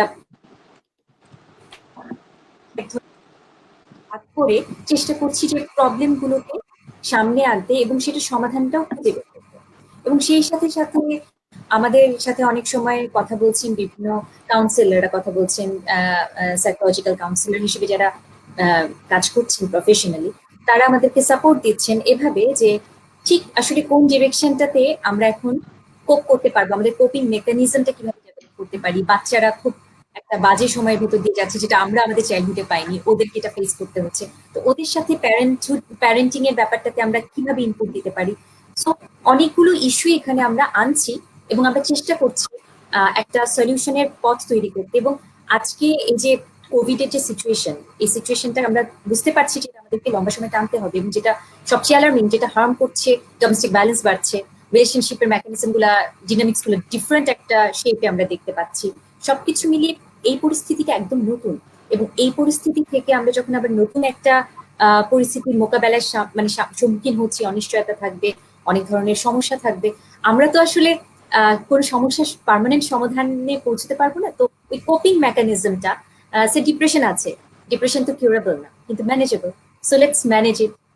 আমরা কি করতে পারি, সেটা মেডিটেশন হতে পারে, ইয়োগা হতে পারে, বা আর যা কিছু পজিটিভ প্যারেন্টসদের নিজেদেরও একটা আন্ডারস্ট্যান্ডিং তৈরির যে সুযোগটা। সো ওই মেন্টাল হেলথের ওই সব কটা ইস্যুকেই আমরা মোটামুটি চেষ্টা করছি টাচ করে যেতে। আপনাকে অনেক ধন্যবাদ। জি, আমি হেলাল ভাইয়ের কাছে যাব যে এই ব্যাপারে সরকার কি এই সময়টা, আমি জানি যে আমার সাথে সেই সময় মেহতাব খানমের সাথে একবার কথা হচ্ছিল। মেহতাব আপা বলছিলেন যে সরকারও বিভিন্ন রকম ইনিশিয়েটিভ নিয়েছে, এবং অনেকেই আসলে এই সময়টা মেন্টাল হেলথের যে একটা সিচুয়েশন ক্রিয়েট করেছে, অনেকে অনেকভাবে টেলিভিশন থেকে শুরু করে অনেকেই নিচ্ছে। আমি সেই আয়োজনগুলোর কথা জানতে চাবো। তার আগে একটু ডক্টর ইয়াসিম ইকবালের কাছে একটু যেতে চাই। ডক্টর ইয়াসিন ইকবালের হয়তো কোনো একটা নেক্সট কাজে যেতে হবে, তার আগে আপনার থেকে কথা বলে শেষ করতে চাই। সেটা হচ্ছে কি, এই যে কান পেতে রোগের সাথে এই কোভিড সিচুয়েশনে যে ফোনগুলো আসছে, আমরা আপনার থেকে দুই একটা কেস স্টাডি শুনতে চাই যে এক্স্যাক্টলি কি টাইপের ফোনগুলো আসছে, এবং সাধারণত আসলে এই কোভিড রিলেটেড ফোনগুলোর মধ্যে সেটা ডোমেস্টিক ভায়োলেন্স বলেন বা বিষণ্ণতা বলেন, সেই জায়গাগুলো যদি একটু সংক্ষিপ্তে আমি কিছু বুলেট পয়েন্ট জানতে পারি আপনার থেকে, আর আমরা এটা নিয়ে পরবর্তী কথা বলবো। শিওর, আমি কোনো স্পেসিফিক কেস না বলি আপাতত। জি। আমরা সবসময় বলি যে আমরা কখনো কারোর Confidential, জি, জি। কনফিডেন্সিয়ালিটি যাতে রাখি। আমরা ধরনগুলো নিয়ে কিন্তু কথা বলি যাতে মানুষ শিওর, কিন্তু এটা বলতে পারি যে কান পেতে রোগের লাইনেও তারপরে আমরা ব্র্যাক এবং পিএইচডব্লিউসি এর সাথে একটা জয়েন্ট কোলাবোরেশনে মনের যত্ন মোবাইলের নামে আরেকটা হেল্পলাইন আমরা কাজ করেছি। সেখানেও আমরা দেখতে পাচ্ছি যে the majority of calls actually কিন্তু এই মুহূর্তে অ্যাংজাইটি এবং স্লিপলেসনেস এই জিনিসটা খুব বেশি আসছে আজকাল। তারপরে যেটা একটু আগে বলছিলাম, তানিয়া আপু বলেছেন যে রিলেশনশিপের ব্যাপারটা, সো রিলেশনশিপ ডাইনামিক্স চেঞ্জ হয়ে যাচ্ছে। যেমন ধরা যাক আমার কিছু একটা ফেস করতে হচ্ছে যেটা আগে ফেস করতে হয় নাই, কিংবা যেটা থেকে আমি আগে হয়তো বের হয়ে যেতে পারতাম, কিংবা আমার হাজবেন্ডের সাথে বাসার ভিতরে সমস্যা হচ্ছে এবং আমি কোথাও যেতে পারছি না সেটা থেকে এসকেপ করার জন্য। এই ধরনের জিনিসগুলো আমরা এখন খুব বেশি দেখতে পাচ্ছি। সো আমার কাছে মনে হয় যে ফিউচারে হয়তো আমাদের কাছে এই ডেটাগুলো যেহেতু এখন আসা শুরু করেছে, আমরা সেই ডেটা নিয়েই একটা টার্গেটেড হয়তো কিছু ইন্টারভেনশনও চিন্তা করতে পারি যারা আমরা কাজ করছি মেন্টাল হেলথে, যে রিলেশনশিপ ডাইনামিক্সটাও দেখলাম, কিংবা মানে যে যে সমস্যাগুলো আমরা দেখতে পাচ্ছি সেগুলো নিয়ে স্পেসিফিক্যালি চিন্তা করে হয়তো আমরা আগাতে পারি। আপনি কি কান পেতে রোগ থেকে এরকম কোনো চিন্তা করছেন যে আরো ভলান্টিয়ার অথবা অন্য কোনো সংস্থা থেকে যদি কোনো রকম সাহায্য থাকে, বা অন্য কোনো কেউ যদি তার জায়গাটা থেকে আপনার সাথে একটা পজিটিভ কাজ করছেন, সেক্ষেত্রে কিভাবে তারা আপনার সাথে সম্পৃক্ত হতে পারে? ডেফিনেটলি আমরা খুবই চাচ্ছি এখন অন্যদের সাথেও কাজ করতে। সো আমি সবাইকে বলবো যারা শুনছেন, আমার সাথে যারা আছেন, যদি আমাদের সাথে কাজ করতে চান, প্লিজ জাস্ট আমাদের ফেসবুক পেজে কিংবা আমাকে ইমেইলে কিংবা এই আমি জানি না যেখানেই হোক, জাস্ট একটু যোগাযোগ করে ফেলেন, কারণ সবসময় একসাথে কাজ করার একটা সুযোগ থাকে। এবং আমার মনে হয় যে এখন সময়টাও খুবই একদম it's a good time to be working very seriously on mental health. So আমি আনফরচুনেটলি আমার অন্য একটা, আপনি যেটা বলছিলেন, জি অবশ্যই আপনাকে 1 মিনিটের মধ্যে ছেড়ে দিব। Thank you doctor Yasmin Iqbal for joining us. আর কান পেতে রোগ যেহেতু একটা ভালো কাজ করছে, যারাই মেন্টাল হেলথ রিলেটেড কাজ করবে ওয়ার্ল্ড ওয়াইড, আমাদের যেহেতু এনআরবি পুরো পৃথিবী জুড়ে বাঙালিদেরকে নিয়ে কাজ, সো আমরা এনআরবি কানেক্ট টিভি এবং ওয়াক টু সেনিটি প্ল্যাটফর্ম থেকেও আপনাদের ইনফরমেশন আমরা বিশ্বব্যাপী ছড়িয়ে দিব, আমাদের যত লিসেনার আছে। অফকোর্স আমরা আমি এটার ব্যাপারে জাস্ট রিলেটেড লাস্ট একটা কথা বলে দেই যে হয়তো বাংলাদেশের ভিতরে আস্তে আস্তে কান পেতে রোগের ব্যাপারে অনেকেই জানতে পারছেন, কিন্তু বাংলাদেশের বাইরে এনআরবি যারা আছেন আপনারাও কিন্তু ফোন করতে পারেন আমাদের এখানে। হোয়াটসঅ্যাপ লাইনটাও এখন খোলা আছে, আপনারা ডাইরেক্টলি ফোন করে আমাদের সাথে কথা বলতে পারেন। আমি একটা জিনিস আপনার সাথে শেয়ার করতে চাই আপনি চলে যাওয়ার আগে, যে জানেন যে দেশের বাইরে যারা থাকে তারা অনেকেই দেশে ফিরতে পারছে না। আমাদের ওয়াক টু সেনিটিতে এমনই একজন মেম্বার আছে যিনি একজন মা, তার সন্তান কানাডা থেকে বাংলাদেশে এসে বাংলাদেশে আটকে গেছেন, এবং মা কানাডায় আটকে আছেন। এরকম অনেক শ্রমিক আছে, তাদের বাসায় হয়তো পয়সা পাঠাতে পারছেন না, একটা রিলেশনশিপের একটা গ্যাপ হয়তো দেখা না করার কারণে একটা সম্পর্কের মধ্যে একটা সিচুয়েশন ক্রিয়েট হয়েছে। অনেক ধরনের ব্যাপার। আমার কাছে মনে হচ্ছে যে আপনার এই সেবাটা নিলে বা কথা বললে হয়তো কিছু কিছু জায়গায় আপনি চ্যানেলিং করতে পারবেন। আপনার ভালো কাজের জন্য আপনাকে অনেক ধন্যবাদ।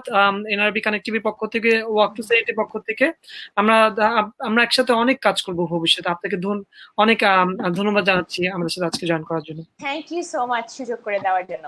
জি, ভালো থাকবেন। জি, আপনারা ভালো থাকবেন। জি, আমরা কথা বলছিলাম ডক্টর ইয়াসমিন ইকবালের সাথে। আমরা এখন ডক্টর হেলাল উদ্দিন আপনার সাথে কথা বলতে চাই। আসলে আপনার সাথে কথা বলাটা খুবই মজার এবং খুবই একটা আনন্দময় একটা বিষয়, এই কারণে যে আপনি আসলে এত ভালো জানেন।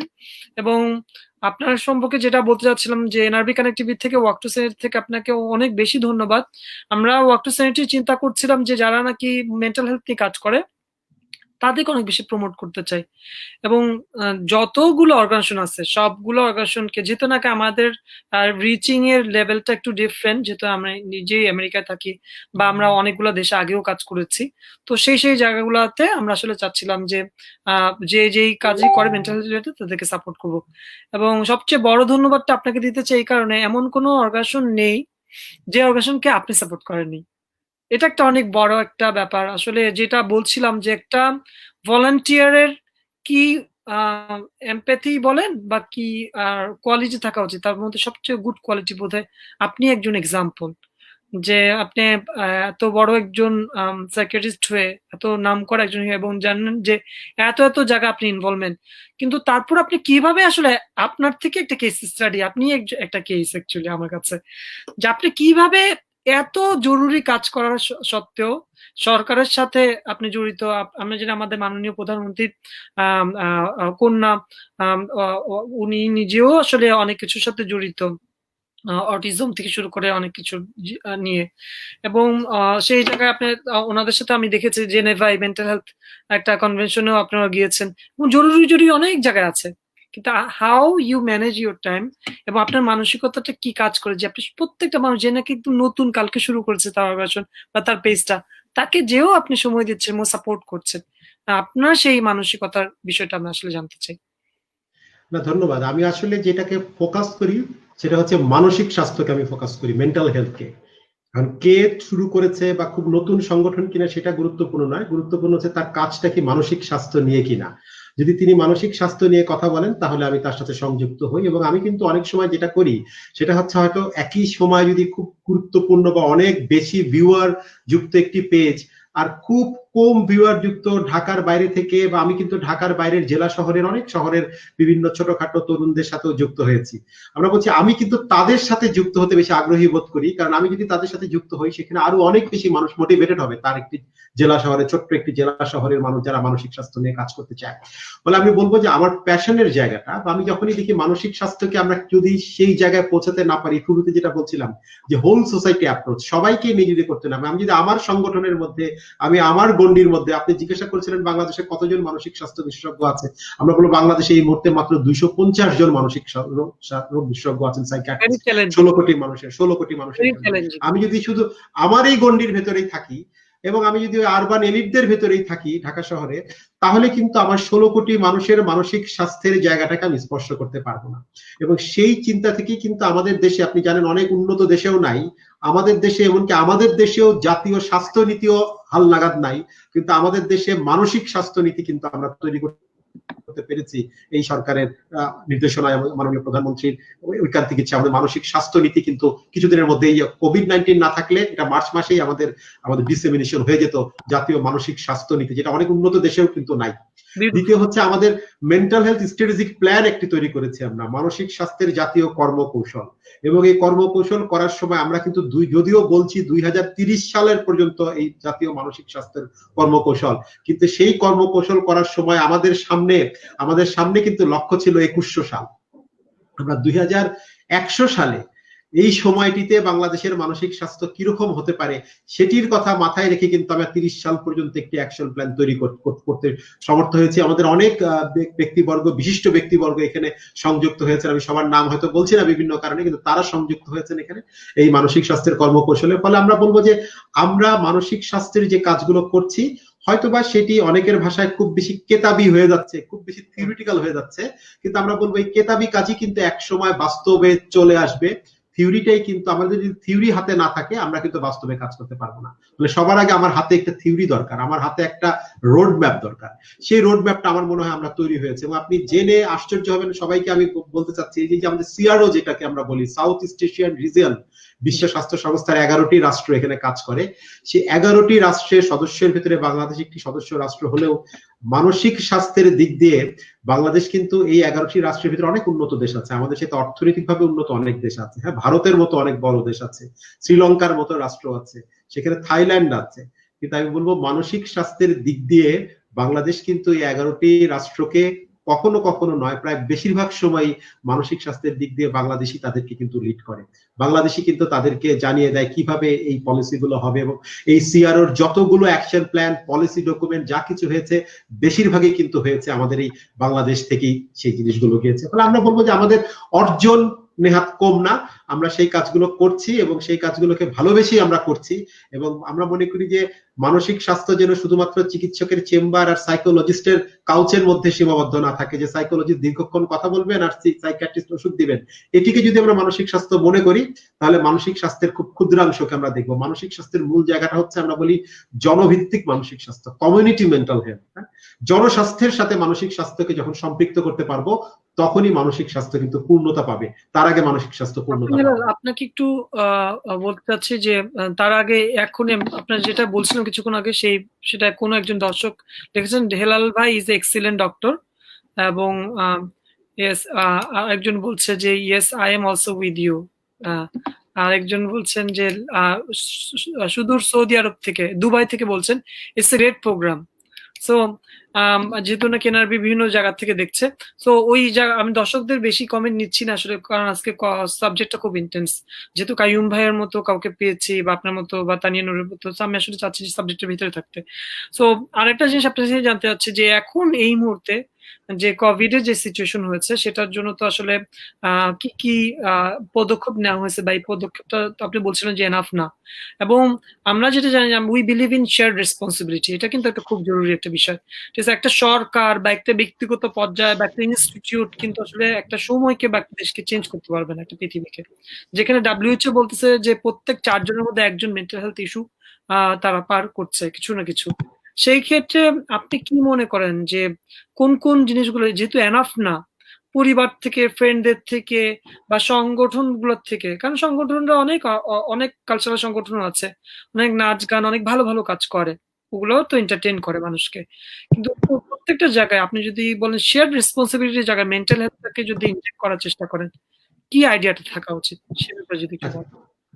ধন্যবাদ। আমি যদি একটা জিনিস বলি এই ক্ষেত্রে, সেটা হচ্ছে যে আমরা মানসিক স্বাস্থ্যের জায়গা থেকে শুধু নয়, আমাদের কিন্তু কোভিড-19 মোকাবেলায় সারা পৃথিবীর কোনো ব্যবস্থাপনাই যথেষ্ট না, কোনোটাই সাপোর্টটা অপ্রতুল সারা পৃথিবীতে। মার্কিন যুক্তরাষ্ট্র থেকে শুরু করে আমাদের জাপান থেকে শুরু করে ভারত, বাংলাদেশ, সব জায়গায় সমস্ত স্বাস্থ্য ব্যবস্থায় কিন্তু তার অপ্রতুলতা প্রকাশ করেছে। এটা কিন্তু কারণ এরকম প্যান্ডেমিক মোকাবেলার অভিজ্ঞতা আমাদের কারণ ছিল না। মানসিক স্বাস্থ্যের জায়গা থেকে আমরা বলবো আমরা কিন্তু অনেকগুলো কাজ করেছি। এর মধ্যে একটা হচ্ছে WHO এর যত মানসিক স্বাস্থ্য বিষয়ক এবং UN ইন্টার এজেন্সি যে স্ট্যান্ডিং কমিটি আছে, তাদের যে মানসিক স্বাস্থ্য বিষয়ক যে নির্দেশনাগুলো আছে সেগুলো কিন্তু আমরা বাংলায় তৈরি করতে সক্ষম হয়েছি। আমাদের জাতীয় পরামর্শক কমিটি, তারা কিন্তু কোভিড-19 যুক্ত রোগী এবং সাধারণ মানুষদের জন্য মানসিক স্বাস্থ্যের একটি নীতিমালা, কিভাবে তাদের মানসিক স্বাস্থ্যটি পরিচালনা হবে, কখন তাদের চিকিৎসার ক্ষেত্রে কি হবে, সেখানে কাউন্সিলিংটা কিরকম হবে, সেটিও তৈরি করেছে, সেটিও কিন্তু সকলের জন্য উন্মুক্ত আছে। আমরা বলবো যে আপনারা যে কাজ করছেন, সবাই মিলেই যে আমরা যে কাজগুলো করছি, যে অ্যাওয়ারনেস অ্যাডভোকেসি সার্ভিস ছাড়াও এই অ্যাওয়ারনেস অ্যাডভোকেসির জায়গাটাও কিন্তু খুব গুরুত্বপূর্ণ, যে আমরা মানুষকে বোঝাতে সক্ষম হচ্ছি যে আপনি কেবল মাস্ক পরে, শারীরিক দূরত্ব রক্ষা করে, বারবার হাত ধুয়েই কিন্তু আপনি সব শেষ হয়ে যায় নাই। আপনার মানসিক স্বাস্থ্য বলেও যে একটা বিষয় আছে, সেটাকেও যে আমাকে প্রোটেক্ট করতে হবে, সেই জায়গাটাও আমাদেরকে মাথায় রাখতে হবে। এই প্রসঙ্গে গত সপ্তাহে 9 তারিখে ল্যান্ডসেটে কিন্তু আমাদের নরমান সার্টোরিয়াস, আপনারা অনেকের নাম শুনেছেন, আমাদের WHO সাবেক ডিরেক্টর ছিলেন, মানসিক স্বাস্থ্য বিষয়ক উপদেষ্টা ছিলেন, উনি কিন্তু একটি নিবন্ধ লিখেছেন যে মানসিক স্বাস্থ্য কোন পথে, এবং বিশেষ করে তরুণদের জন্য উনি দুটো জিনিসকে গুরুত্ব দিয়েছেন। একটি হচ্ছে যাদের আগে থেকে মানসিক স্বাস্থ্য সমস্যা ছিল তাদেরটি কিন্তু অনেকখানি বেড়ে যাবে, নতুন করে কিছু মানসিক স্বাস্থ্য সমস্যা তৈরি হবে, এবং খুব গুরুত্বপূর্ণ কথা উনি বলেছেন যে আমরা এখনকার যে মানসিক স্বাস্থ্য সমস্যাগুলো দেখছি, আমরা যদি এগুলোকে দেখে আমাদের ভবিষ্যৎ পরিকল্পনা গ্রহণ করি তাহলে আমরা ভুল করব। আমাদের মাথায় রাখতে হবে এখন যে সমস্যাগুলো দেখছি তার আফটার ম্যাথ কি হবে, ভবিষ্যতে এটা কিন্তু অনেকখানি উল্টে যাবে। আমরা সেই ফোকাসটা, সেই দূরবর্তী চিন্তাটা যদি আমরা করতে পারি তাহলে মানসিক স্বাস্থ্যের চ্যালেঞ্জগুলো মোকাবেলা করতে পারবো। এবং তিনি খুব জোর দিয়েছেন মেন্টাল ওয়েলবিং এর উপরে, মানে মেন্টাল হেলথ প্রমোশনের উপরে, আমার মনের স্বাস্থ্যটাকে ভালো রাখার উপরে, মনের রোগের চিকিৎসার উপরে না। মনের রোগের চিকিৎসার চাইতেও গুরুত্বপূর্ণ হচ্ছে মনের স্বাস্থ্যটাকে ভালো রাখা। দাঁতে আমার কখন সমস্যা হয় আমি ডেন্টাল সার্জনের কাছে যাব, তার আগে আমি প্রতিদিন দাঁত ব্রাশ করি কেন? ঠিক তেমনি করে আমার পরের ব্যাপার, আমার আগে মনের যত্নটা নিতে হবে, সেটা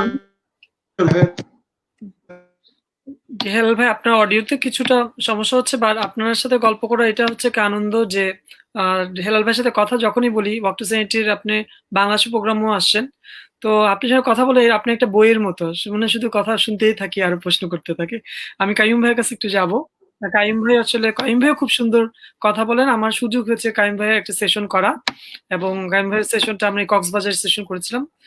he is a great leader, যেভাবে কমিউনিকেশন করে অনেক কিছু শেখার আছে কাইম ভাই। কাইম ভাই, আপনার কাছ থেকে জানতে চাচ্ছি যে আমরা চিন্তা করছিলাম যে যেই কথাগুলো ডক্টর থেকে শুনছিলাম যে আপনার নিজের জায়গায় শেয়ার রেসপন্সিবিলিটি যে জায়গাটা আছে, সেই শেয়ার রেসপন্সিবিলিটির জায়গাটায় আসলে অনেকে মিলে অনেক কিছু আছে, যেহেতু নাকি আপনি উন্নয়ন সংস্থায় কাজ করছেন, সেই শেয়ার রেসপন্সিবিলিটির জায়গাটায় সংগঠনগুলা বলেন, উন্নয়ন সংস্থাগুলো বলেন, তাদের জায়গাটায় কি কি জিনিস অ্যাড করতে পারে সেই ব্যাপারে যদি একটু প্রাথমিক একটা আইডিয়া বা আপনার নিজস্ব মতামত শেয়ার করেন।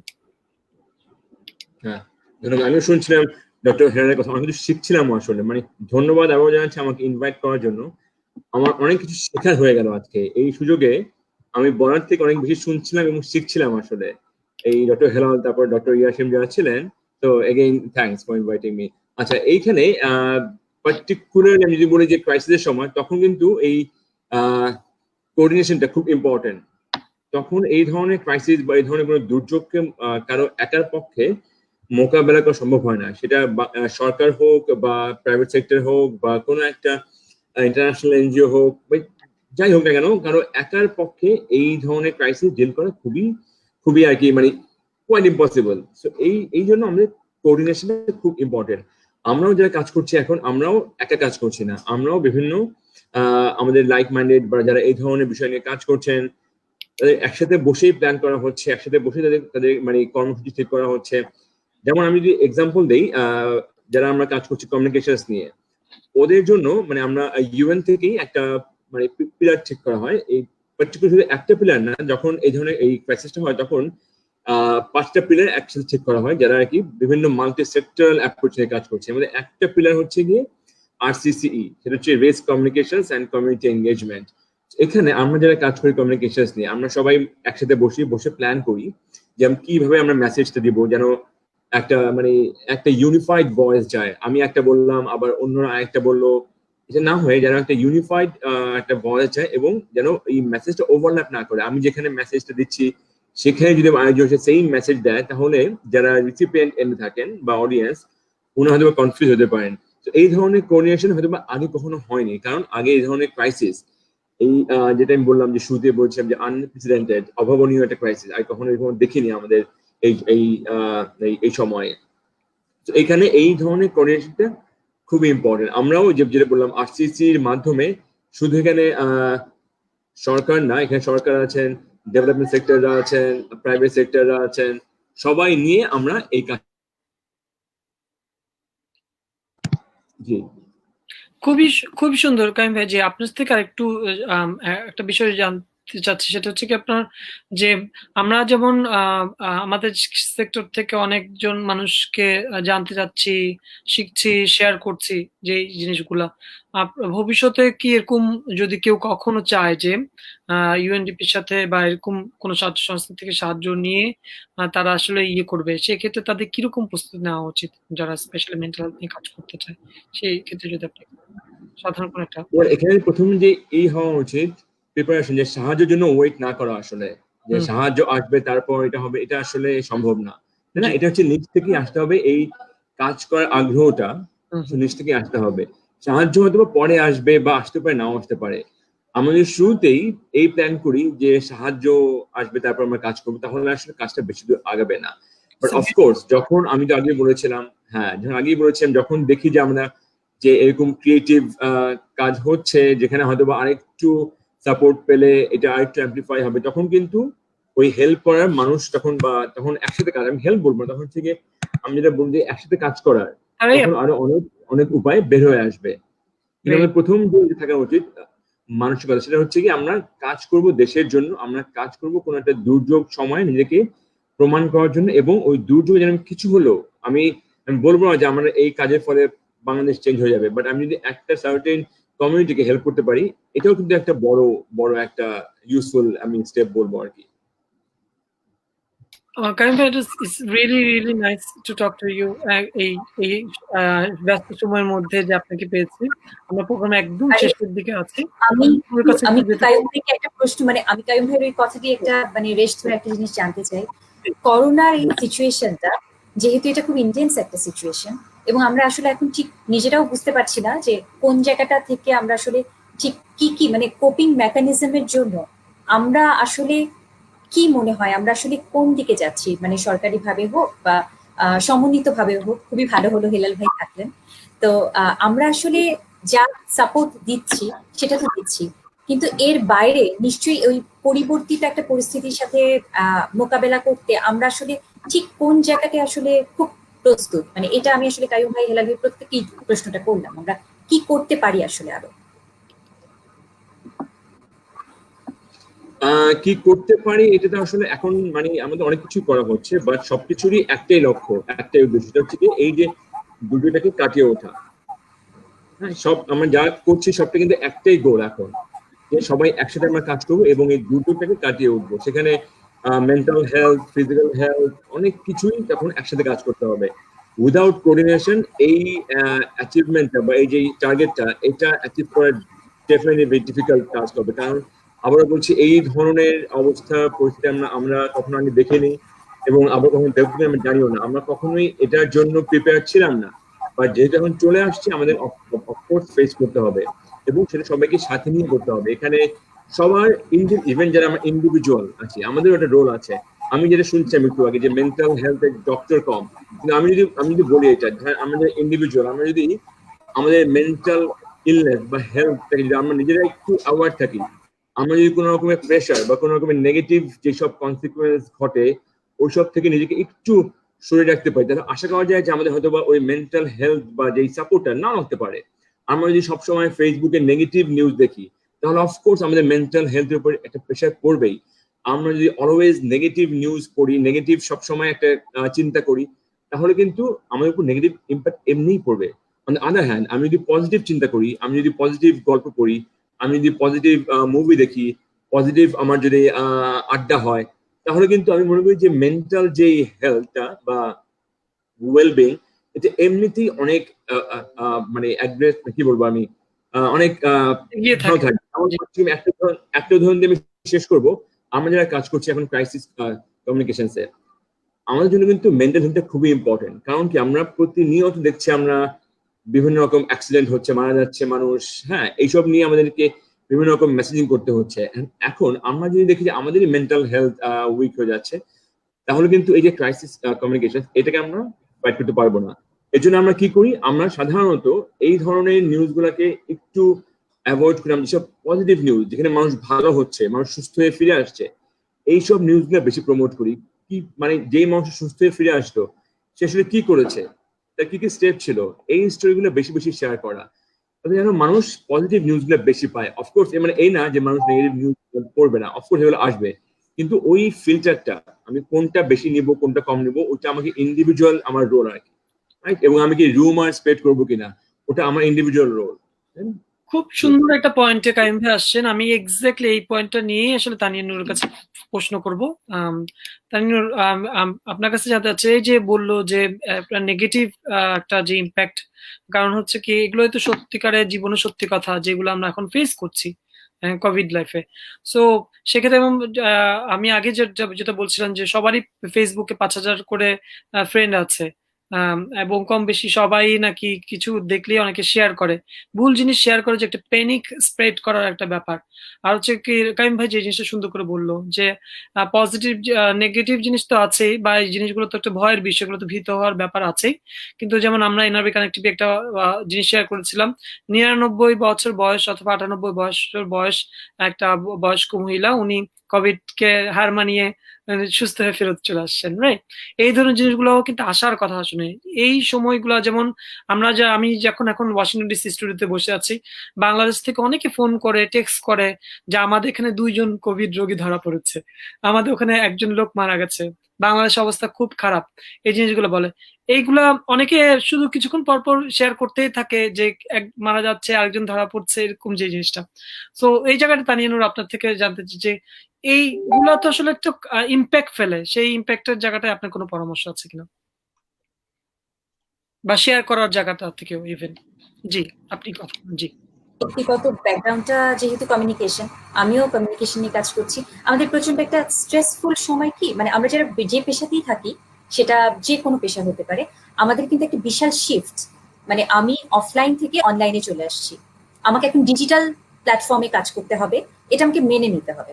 এখন এটাকে আমি একদম নেগেটিভ ভাবে দেখতে পারি যে আমি কি করব, আমার কোনো উপায় নেই, এটা একটা হতে পারে অ্যাপ্রোচ। আরেকটা অ্যাপ্রোচ হতে পারে আমি অ্যাকসেপ্ট করবো, যেটা আমার কাছে সবচেয়ে জরুরি, যে কোনো নেগেটিভ বা চ্যালেঞ্জ বা যে কোনো সমস্যাকে আগে আমি অ্যাকসেপ্ট করবো, দিস ইজ রিয়েল। করোনা থাকছে, করোনাতে আমি ইনফেক্টেড হতে পারি, আমার পরিবার ইনফেক্টেড হতে পারে, এখন সেই চ্যালেঞ্জটাকে আমি অ্যাকসেপ্ট করবো, এটা রিয়েল। কমিউনিকেশনের জায়গাটা যদি একটু বলেন যে ফেসবুকে যে কোনো কিছু বা কোনো মাধ্যমে শেয়ার করার সময় কিভাবে একটু অথেন্টিসিটি বা কোন মানসিকতা থাকা, একটু যদি এই ব্যাপারে বলেন। ওটা কিন্তু আসলে বলতে চাচ্ছিলাম যে এখন আমি এটা অ্যাকসেপ্ট যখন করে ফেলছি, তাহলে হয় কি আমি নিজে যে জিনিসটা, যে আমার একটা গার্ড, সেলফ গার্ড তৈরি হয়, যে আমার দায়িত্বের জায়গা থেকে আমরা প্রত্যেকেই কোনো না কোনো পেশায় কাজ করি, তো স্বাভাবিকভাবে আমার ওখানে একটা কিছু দায়িত্ববোধ কাজ করবে। তো আমি কি শেয়ার করব না, কোনটা আমার ফেসবুকে বন্ধুদের উপর বিরূপ প্রতিক্রিয়া তৈরি করবে, কোনটা আসলে তাকে পজিটিভলি বুস্ট করতে হেল্প করবে। অবশ্যই আমি ব্যক্তিগতভাবে, যেমন আমার ফেসবুক পেজে আপাতত খুব নেগেটিভ স্টোরিগুলোকে এড়িয়ে যাওয়ার চেষ্টা করি, কারণ আমরা প্রত্যেকে কিন্তু ভীষণ একটা স্ট্রেসফুল সিচুয়েশন দিয়ে যাচ্ছি। তো আমি চেষ্টা করবো একটু লাইট টোনে থাকতে এবং পজিটিভ স্টোরিজকে হাইলাইট করতে, কারণ সত্যি কথা বলতে এত বড় একটা বিপর্যয় পৃথিবীতে কেউ দেখেনি, এটা একদম নতুন। তো এখানে একমাত্র উপায়, এটাকে আমি অ্যাকসেপ্ট করে এখান থেকে বেরোনোর 100টা উপায় তাহলে খুঁজে আমি পাবো, এবং আমি তো কোপ করবোই, এবং সেই সাথে আমার পাশের যে মানুষটা বা আমার ওই পজিটিভ তৈরি করে দেয়া যে এটা রিয়েল, এটা রিয়েলিটি, এটা আমি মেনে নিব এবং এটাকে আমি মোকাবেলা করব, এবং আমার সেই সক্ষমতা আছে, আমি সেই শক্তি রাখি, কারণ আমার ভেতরে ইনারমোস্ট পজিটিভ পাওয়ার আছে। তো যে কোনো কিছু হুট করে আমি শেয়ার করবো না, আমি চেষ্টা করব নিজের পজিটিভিটি আরো 100 জনের ভিতরে ছড়িয়ে দিতে, কারণ এটা একটা বাস্তবতা, মেনে নিয়ে যত দ্রুত এটার সাথে আমি তাল মিলিয়ে চলতে পারবো, তাহলে আমার ইমিউন সিস্টেমটাও আসলে ডেভেলপ করবে। আমি এটা আসলে প্রত্যেকদিন শুনছি বিভিন্ন সূত্র থেকে যে করোনা ইনফেক্ট যে মানুষ, তার ভেতরে কিন্তু ইমিউন সিস্টেমটা তৈরি করতে সাহায্য করে তার সাহস। সে যদি প্রথমেই হেরে যায় যে তাহলে তো আমি সাবমেসিভ, আমি তো প্রথমেই হার স্বীকার করে ফেললাম। তো ওই পজিটিভ এনার্জিটা আমি আমার ইমিউন সিস্টেমটাকে কাজ করতে দিব, আমার পরিবারের প্রত্যেকের ভিতরেও ওই চর্চাটা চলবে, পজিটিভ মানে গল্প হবে, তাহলে কিন্তু ওই ভয়টাকে জয় করা কোনো ব্যাপার না। অনেক অনেক আমি নিজেও জানি আপনি ব্যক্তিগত।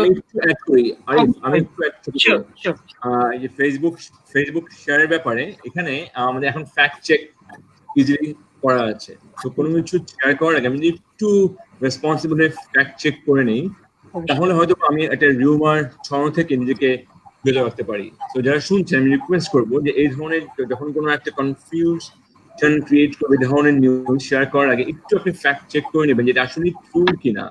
যদি ট্রু না হয় কাইন্ডলি শেয়ার করবেন না, কারণ এখন অনেক রকমের ক্রাইসিস এখন হবে আরো। তো এর মাঝখানে আপনার একটা শেয়ার হয়তো বা আরো বেশি ক্রাইসিস নিয়ে আসতে পারে আপনার ফ্রেন্ডের, আপনার পরিবারের মাঝে। সো একটু রেসপন্সিবল হওয়া, এটা আমাদের সবার রেসপন্সিবিলিটি। এখানে খুব জরুরি একটা বিষয় আমাদের কাইম ভাই বললেন, যে খুবই খুবই জরুরি বিষয়, যে আপনার একটা শেয়ারের খোঁচায় 5,000টা লোক বিভ্রান্ত হতে পারে। 5,000টা লোক, এটা ভাইরাসের মতো, এটা হয়তো ফেসবুক ভাইরাস, সেটা বা কমিউনিকেশন ভাইরাস। সেই ভাইরাসে দেখবেন যে অনেক মানুষ দেখবেন যে রোগটা তাকে পরে ধরে, মানসিক ভাবে যে অসুস্থতা হচ্ছে সেটাই আগে তাকে মৃত করে। প্রথমে সে মানসিক ভাবে মরে যায়, তারপর হচ্ছে কি শরীর পুরোটাই একটা মেইন একটা বিগার পিকচার ক্রিয়েট করে। তো আরেকটা জিনিস একটু অ্যাড করতে চাই, কায়ুম ভাইয়ের কথাটা সূত্র ধরি। আরেকটা জিনিস হচ্ছে যে এটা আসলে করোনা পরিস্থিতির শুরু থেকেই হচ্ছে, যে কোনো একটা গ্রুপে ইনভাইটেশন তৈরি করা, গ্রুপ তৈরি করে ফেলা, বা যে কোনো গ্রুপে পাওয়া একটা তথ্য ইনবক্সে আমি ফ্ল্যাট করে দিচ্ছি, সেটার অথেন্টিক কিনা আমি জানি না। যে যেমন রসুন খেলে কোভিড আমি আক্রান্ত হব না, আমি অমুক জিনিসটা যদি খাই বা অমুক ওষুধটা যদি আমি বেশি খাই, রোদ্রে যদি ঘোরাঘুরি করি, আমার কোভিড হবে না। এই জিনিসগুলো আমরা কিন্তু শিক্ষিত মানুষরাই করছি। আমার নিজের বন্ধু তালিকায় আমি বলবো এরকম অসংখ্য মেসেজে প্রত্যেকদিন আমার ইনবক্স ফিলড আপ থাকে। আমি অসংখ্য গ্রুপে, মানে কোটি কোটি গ্রুপ বলা যায় আসলে, আমাকে যুক্ত করা হচ্ছে, যেগুলো থেকে আমাকে লিভ করতে হচ্ছে। সোশ্যাল মিডিয়া তো একটা বিশাল ব্যাপার, এটাতে যেহেতু এখন আমরা চর্চাতে ঢুকে গেছি, এটা আমাকে কাজ করতে হবে। তো আমি রেসপন্সিবল ভাবে এটাকে ইউজ করি। অবশ্যই, হ্যাঁ, খুবই ভালো একটা জিনিস শিখলাম যে আমরা প্রত্যেকটা মানুষ একটা করে মিডিয়া, প্রত্যেকটা মানুষ, every one is important. So আপনি যদি ইম্পর্টেন্ট, আপনি কোনো এমন যদি ভুল করেন, আমি আসলে কেন এতক্ষণ আপনার থেকে আসলাম, আমার সে প্রোগ্রামটা একদম শেষের দিকে, আমার হেলাল ভাই প্রোগ্রামটা শেষ করবো, তার আগে হয়তো সবার কাছে লাস্টবারের মতো একবার আসবো। কিন্তু হেলাল ভাই, আপনার থেকে শেষ কিছু জিনিস জানতে চাই। এই যে আপনি যে বললেন যে সরকারের তরফ থেকে একটা নীতি নির্ধারণ একটা জিনিস চলছে, এটা খুবই খুবই সুন্দর।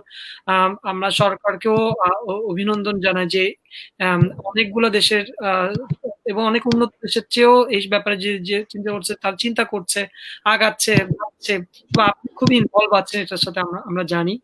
সো এবং আমরা অপরচুনিটি অনেকগুলো জিনিস নিয়ে কাজ করছি, অনেকগুলো জিনিস আমাদের পাইপলাইনে আছে যেটা নিয়ে আমরা আলোচনা করছি, কথা বলছি। এরকমও আমাদের থেকে চিন্তা আসছে যে আমরা হয়তো প্রত্যেকটা ক্লাসে প্রত্যেক শ্রেণীতে আমরা মেন্টাল হেলথ রিলেটেড যেই বয়সে যেটা জানা উচিত, বয়স সন্ধিকালে যে পরিবর্তনের জন্য যেটা জানা উচিত, এমনকি একটা মানুষ যদি নতুন স্কুলে ভর্তি হয়, এমনকি হাই স্কুলে যা জানা উচিত, কলেজ লেভেলে জানা উচিত, এবং কি পড়াশোনার লেভেলে, এমনকি আমরা এটাও চিন্তা করছি যে একটা মানুষ চাকরির ক্ষেত্রে, প্রথম চাকরির ক্ষেত্রে বা চাকরির ক্ষেত্রে তার অফিসের জায়গাটায় তার অন্য একজন মানুষের মেন্টাল হেলথ সিচুয়েশন সেজন্য ডিফারেন্ট না হয় বা একটা কোপ আপ মেন্টালিটি থাকে।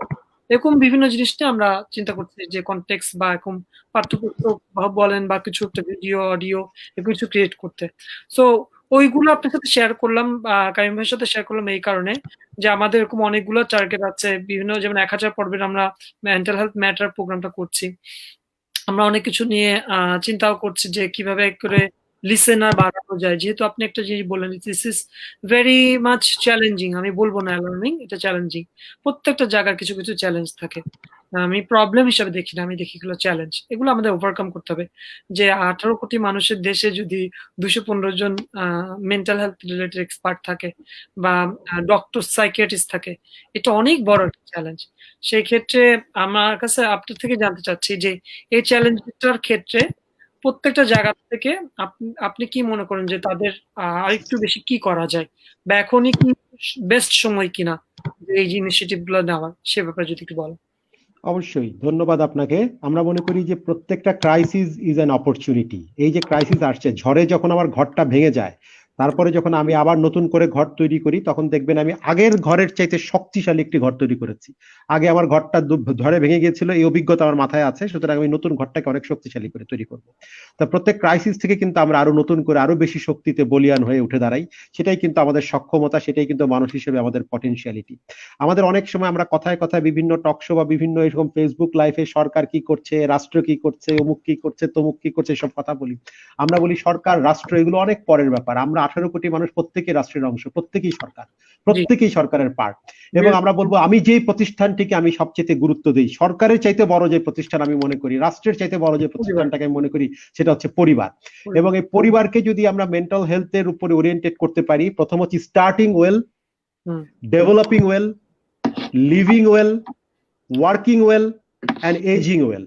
আমার সবকিছুকে যদি আমি এই 5টি ধাপের মধ্যে রাখতে পারি, তাহলে কিন্তু আমাদের মানসিক স্বাস্থ্যটা অনেক বেশি এগিয়ে যাবে। আমরা কগনিটিভ ডেভেলপমেন্টের কথা বলি, আমি খুব এই কথাটা বারবার প্রচার করি সব জায়গায়, যে আমাদের শিশুরা কগনিটিভ এরর নিয়ে বড় হয়, তারা তার আবেগকে প্রকাশ করতে পারে না। একটি ছেলে যখন কান্নাকাটি করে, তার বন্ধুরা বলে তুই মেয়ে নাকি কান্নাকাটি করতেছিস। যে একটা মেয়ে যখন হাসে, তখন বলে মেয়েদের এত জোরে হাসতে হয় না। বাবা মা কি করে, বাবা মা সন্তানকে রাস্তা দিয়ে যাওয়ার সময় বলে যে বাংলাদেশের কোনো উন্নতি হবে না, এই দেশের সব খারাপ, এই দেশের রাস্তা খারাপ, পুলিশ খারাপ, ডাক্তার খারাপ, এই দেশের কোনো উন্নতি নাই। ছেলেটির মধ্যে কিন্তু পরিবর্তন হতে থাকে, সে দেশ ছেড়ে কখন অন্য জায়গায় চলে যাবে, দেশটাকে সে মনে করে না, তার একটা কগনিটিভ এরর নিয়ে সে বড় হয়। সুতরাং পরিবার যদি তাকে starting well, developing well, living well and working well এগুলো আমরা নিশ্চিত করতে পারি, তাহলে আমি বিশ্বাস করি আমি একটা এজিং ওয়েল নিয়ে মৃত্যুবরণ করব। আমরা কিন্তু সবাই মারা যাব, কিন্তু আমি একটা ওয়েল এজিং এ এজিং ওয়েল নিয়ে মারা যেতে চাই, যেন আমার সবকিছু একটা ওয়েলনেস, আমার মৃত্যুটাও যেন একটা ওয়েলনেস এর মধ্য দিয়ে হয়। একজন এটাই আমাদের মানসিক স্বাস্থ্যের খুব গুরুত্বপূর্ণ। আপনার কথার সাথে একমত হয়ে বলছে, ডক্টর হেলালের সাথে সম্পূর্ণ একমত। মানসিক স্বাস্থ্যকে একটি সমন্বিত ভাবে সেক্টরের সাথে একীভূত করতে হবে, আমার মতে পরিবার থেকে শুরু করতে হবে। আপনি যেটা বলছেন এটা সবচেয়ে ইম্পর্টেন্ট। আপনি যে আরেকটা খুব ইম্পর্টেন্ট কথা বলছেন, দেখেন যে সব বলে যে সব বড় বড় মাইন্ড গুলো একরকমই চিন্তা করে। এস্টার প্যারেল যে রিলেশনশিপের কাউন্সিলিং করে, সাইকিয়াট্রিস্ট বিখ্যাত, তিনি বলছেন যে যখন আপনার ডিজাস্টার আসে বা এরকম কোনো কিছু, তার দুইটা জিনিস নিয়ে আসে। একটা হচ্ছে কি ইমার্জেন্সি নিয়ে আসে, and also bring opportunity নিয়ে আসে। Crisis brings two things, emergency and opportunity। আপনি সেটাই কথা বললেন।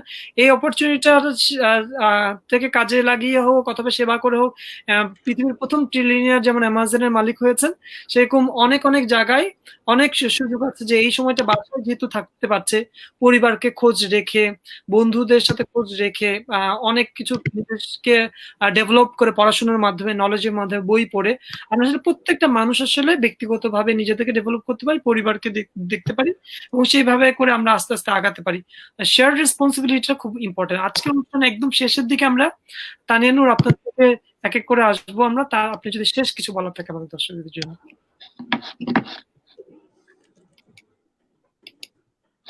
আপনার অডিওটা অফ বোধহয়, আপনি অডিওটা অন করে কথা বলতে পারবেন। জি জি। আমরা বোধহয় যথেষ্ট আশার কথা শুনলাম। আমরা সবাই সবার দায়িত্বগুলো বুঝে নিব, ব্যক্তিগত জায়গা থেকে, পারিবারিক ভাবে, পরিসরে এবং সরকারিভাবে, নিজস্ব সংস্থার মাধ্যমে। তাহলে আমার মনে হয় যে করোনা হোক বা যে কোনো যুদ্ধই হোক, ওটা আমাদের নতুন নতুন সুযোগ তৈরি করে দিবে। এবং আমরা আরেকটা সুযোগও আসলে পেলাম, মানসিক স্বাস্থ্যটাকে মানে মেন্টাল হেলথটা যে একটা সিরিয়াস কনসার্নের জায়গা, এদিকে আমাদের যে আরো বেশি জোর দেওয়া উচিত। এটা মনে হয় একটা অ্যালার্ট, একটা নতুন অ্যালার্ট আমরা পেলাম যে এখনই একটা সময় যে মেন্টাল হেলথটাকে আরো সিরিয়াস ভাবে নেয়ার, এবং এটা নিজের কাছে অ্যাকসেপ্ট করা যে এটা আমাকে আরো সামনে এগিয়ে দিতে সাহায্য করে।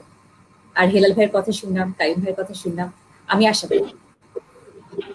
অনেক ধন্যবাদ কাইম ভাই। আপনাকে আজকে অনুষ্ঠান শেষ করার আগে আপনি শেষ কোনো আবারও থ্যাংক জানাচ্ছি ইনভাইট করার জন্য। আমার জন্য এটা খুব লার্নিং একটা অপরচুনিটি ছিল, তো থ্যাংকস এগেইন। আর আমি আশাবাদী, আমি শিওর যে আমরা এই দুর্যোগ কাটিয়ে উঠবো, এবং সবাইকে বলবো যে নিজেকে সেফ রাখবো এবং অন্যকেও সেফ রাখতে চেষ্টা করবো। এইবার শেষ করছি। অনেক ধন্যবাদ কাইম ভাই। আজকে যদি আপনি শেষ যদি কিছু বলতে চান। ধন্যবাদ। আমি সবসময় শেষ কথার এই কথাটাই বলি, দুটো জিনিস। একটা হচ্ছে যে মনের যত্ন নিতে হবে। মনের রোগ কখন হবে সেটা চিন্তা করার দরকার নাই, মনের যত্ন নিতে হবে। আর মনের যত্ন নেওয়ার সবচেয়ে গুরুত্বপূর্ণ বিষয় হচ্ছে নিজেকে ধন্যবাদ দেওয়া, নিজের প্রতি কৃতজ্ঞ থাকা, এবং অন্যকে ভালোবাসার আগে নিজেকে ভালোবাসা। আসুন আমরা সবাই নিজেকে ভালোবাসি, আমার মনটাকে ভালোবাসি, মনের যত্ন নিই। সবাইকে ধন্যবাদ। অনেক ধন্যবাদ প্রিয় দর্শক, আপনাদেরকে অনেক ধন্যবাদ আমার সাথে এতক্ষণ থাকার জন্য। যে নিজেকে অ্যাপ্রিসিয়েট করা বা অন্যকে অ্যাপ্রিসিয়েট করা, অ্যাপ্রিসিয়েশন যে একটা আর্ট, এবং এই আর্টটা যত বেশি চর্চা করবেন, নিজের মন যেমন ভালো থাকবে, পৃথিবীও ভালো থাকবে। সবাইকে অনেক ধন্যবাদ আজকের সেশনে জয়েন করার জন্য। ধন্যবাদ।